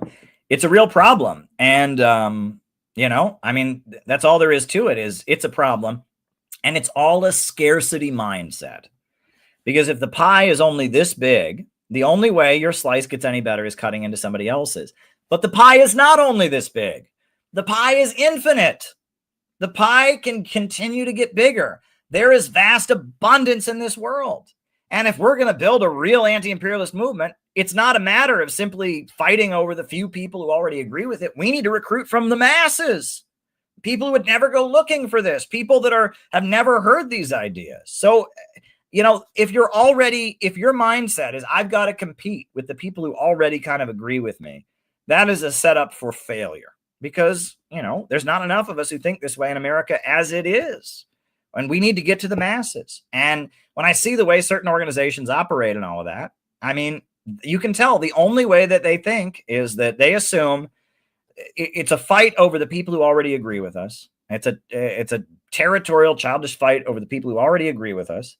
And everyone who has a similar belief to us must disappear so that I can be the main character. I can be, and it's so fucking sad. And that's why these groups are doomed. And that's why CPI increasingly, I don't want to call ourselves communists anymore. We have to just be something different. And we have to just go out on our own because people just don't know how to work together. People can't cooperate. As I said, I think it's great when Jose does one of his disruptions, but apparently Jose's group is mad that we exist, right? If we ever accomplish anything, they get mad about it, right? And the same for other organizations. And that's so sad and fucked up. But that's why you can't work with these other groups, right? We'll work with people. We work with Uhuru, and they seem to understand that us existing and raising their case the way we did was good, right? And there's other groups we'll work with that understand that us existing doesn't take away from them. But yet there is this, it's like the very ideology of the imperialists we're fighting against that says the pie is only so big, there's only so much, so we've got to scramble and fight over the scraps. That ideology has been absorbed by the people who agree with anti-imperialism, and that's got to change. And I'm not going to change it, and you're not going to change it, right? And I'm not. It's not my job to change other people, but we have to go out and build our organization. And the basis of CPI is understanding that that there is no limit to growth, and that we have to be aimed at the masses of people. We shouldn't be aimed at fighting over the people who already kind of agree with us and listen to the same podcasts and watch the same TV networks we watch. We have to get to the masses. We have to build. We have to expand. That is the only way we're going to be able to accomplish our goal and build an effective anti-imperialist movement in this country. And we just have to do it. And we can't, we're not going to waste our time trying to convince other people to do it. We just have to do it. We have to just do it. That's what we've got to do. We've got to just do it. We've got to go out and build the anti-imperialist movement. So come to Chicago. We're having our big convention, July 12th in Chicago. Be there. It's going to be awesome. People in our organization are doing amazing work right now, working to build this convention, working to get it going. And I think that's awesome. And we've just got to keep our eyes on the ever-expanding pie and on the masses. And if people in our circles are unfriendly, then forget them. Right? Because the overwhelming majority of the American people have never heard of any of us. And we just have to aim at the masses. We have to aim at the masses. Out of the movement to the masses means out of the movement to the masses. And that, reorganizing in communist or anti-imperialist circles is like, trying to think of an example, but it's aiming low. It's aiming low. And it's like having training wheels on. It's easier because you don't have to convince people, but you're not actually accomplishing the goal. I've been asked many times, what is your position on left unity? And I've said it many times, I am not interested in left unity. Because if all the communist groups in America merged into one, that would still be a tiny, irrelevant group. And in order for that group to stay together, you would have to accommodate all the irrelevant, all the things that those groups do that keep them fringe and irrelevant. The only way you could get those groups to agree with each other is you'd have to accommodate and solidify a whole bunch of stuff that would make sure you'd never expand, right? If you haven't realized it, communists suck, okay? And I hate to say that. I've been on this whole stream telling you all about communists. I did communist stuff my whole adult life. Communists suck. All right. And if they didn't suck, they would have a mass base among the population and be getting something done. Communists suck. And they suck for a reason. And for a lot of complicated reasons, demographic reasons, but communism in America has no future because it's viewed as the devil. It's viewed as Satan in America, and it attracts people that think they're going to join with Satan. And, we have to build a movement that can actually win. And to do that, we have to just go out on our own and do it. And we can't compromise with people that will never do that, right? In order to accommodate, we have to just go out on our own. Innovationism gives us the ability to do that. It takes us out of the category of being communists. It allows us to believe in God. It allows us to innovate. It allows us to really embrace what's happening in Vietnam and China and Venezuela and the anti-imperialist countries of today that are not strictly, Marxist Leninists that are developing anti-imperialism in their own way. It allows us to innovate a uniquely American ideology that will really resonate with the American people and build a movement that celebrates growth and creativity and things that are very important to the American people. It allows us to go out of our way and do something new, and we have to do that. If we stay in communism, we're doomed, right? Because communism in America is doomed. It is doomed because for a variety of reasons that I've been spending the last 3 hours explaining to you all, communism in America is doomed, and it is a dead end, right? And we have to go out on our own and pioneer something new, and that's not easy. It's not easy to do that. It's harder to do it, but if we do it right, it'll have a much bigger payout. And if we just try to just say, okay, well, we're going to try to get, recruit out of communism, it might be easier to recruit out of communism, but all we're going to get is the fringe people in America that are already interested in communism. And that's not going to cut it. We need to recruit from the masses. We need to get out of the movement to the masses. And innovationism gives us the ability to do that. We are pioneering a new ideology that celebrates economic growth, that celebrates human creativity. We're doing something very, very new and exciting. And I'm really excited about CPI. A year ago, I'll just brag about some internal CPI inside baseball. A year ago, I made it my goal to make the Center for Political Innovation an outreach-oriented organization. I said, we have a problem. When we have our weekly Zoom call tends to be, talking about world events, talking about this. We need to every week be coming back and talking about outreach, talking about putting flyers on doors, talking about calling and recruiting new members. And now we've done it. We have had an outreach revolution inside the organization. We are now an outward-facing organization. Right now in Chicago, people are at events. Door knockers are getting on doors. People are being called. Posters are being put up. It's happening. It's happening, right? I mean, we have become an outreach-oriented organization. So my first goal of making us an outreach-oriented organization, it wasn't easy. It was a transition organizationally, right? It was not what we were used to, but we had to become focused on outreach, and it has worked. We have transitioned very effectively into being outreach and recruitment and to the masses oriented, and that is a huge victory. And now the next stage is we need to have our huge convention in July, and we are well on our way to doing that, filling up that auditorium, getting folks there, and we're having the 7-day program for people coming in from out of town. And we're doing some really, really exciting innovation at the Center for Political Innovation. The innovationist turn of our organization has been a smashing success.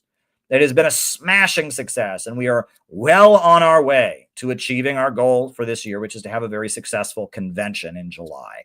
And I'm very happy with what we've done as CPI. Now, I'm a little bit stressed about our upcoming convention, and getting the funds in order and getting everyone there and filling up. I mean, there's a lot on my plate, and I've got a lot of people to call this week, and I've got a lot of stuff I have to do, and it's only the beginning of May. I'm very excited though, because I believe that we are on the road to victory. We are winning, and we're forging a new path, and we're building the innovationist movement. There's 140 people watching right now on YouTube. There are 26 people watching right now on Rumble. Why are all of you not members? Right? I'm doing the math in my head. You should all be members. Go to the website and join right now. Become a dues-paying CPI member. We need you to become a member. Even if you can't participate in our activities, if you just are becoming a member as a way to donate, that would be appreciated. Become a dues-paying member today. Your first month is free, and after that, it's $15 a month. But we're building. We're organizing. We're building. The 7-day workshop has exploded. I'm like blown away by the number of people that are able to participate. That's great, and we've got a whole crew of people that are going to be in town for 7 days to build our convention for the 7-day program. It's really exciting what's happening. CPI is the future. CPI is doing it. I had a great long talk with Peter Coffin this afternoon, our co-director. We had a great meeting earlier today. And I mean, the energy is there. The energy is there. And we got to keep the momentum as we head into July. A lot of exciting things are happening. The world is in a strange place that is unfamiliar to a lot of us. but we just have to plow forward. And I am very optimistic, and I am very proud of everything our organization has accomplished. And I am looking forward to the great victories that are ahead for us. So dare to struggle, dare to win. We're marching forward. I want to thank you all for watching. I will be back. If I'm not back tomorrow night, I'll be back the next night. Our organization is marching forward. I thank you all for your dedication and your loyalty to this project. We are winning. Dare to struggle, dare to win. New upsurge in the struggle against U.S. imperialism is now emerging throughout the world. Ever since World War II, U.S. imperialism and its followers have been continuously launching wars of aggression. But the people of various countries have been continuously waging revolutionary wars to defeat their aggression. And while the danger of a new world war still exists, and the people of all countries must get prepared, revolution is the main trend in the world today.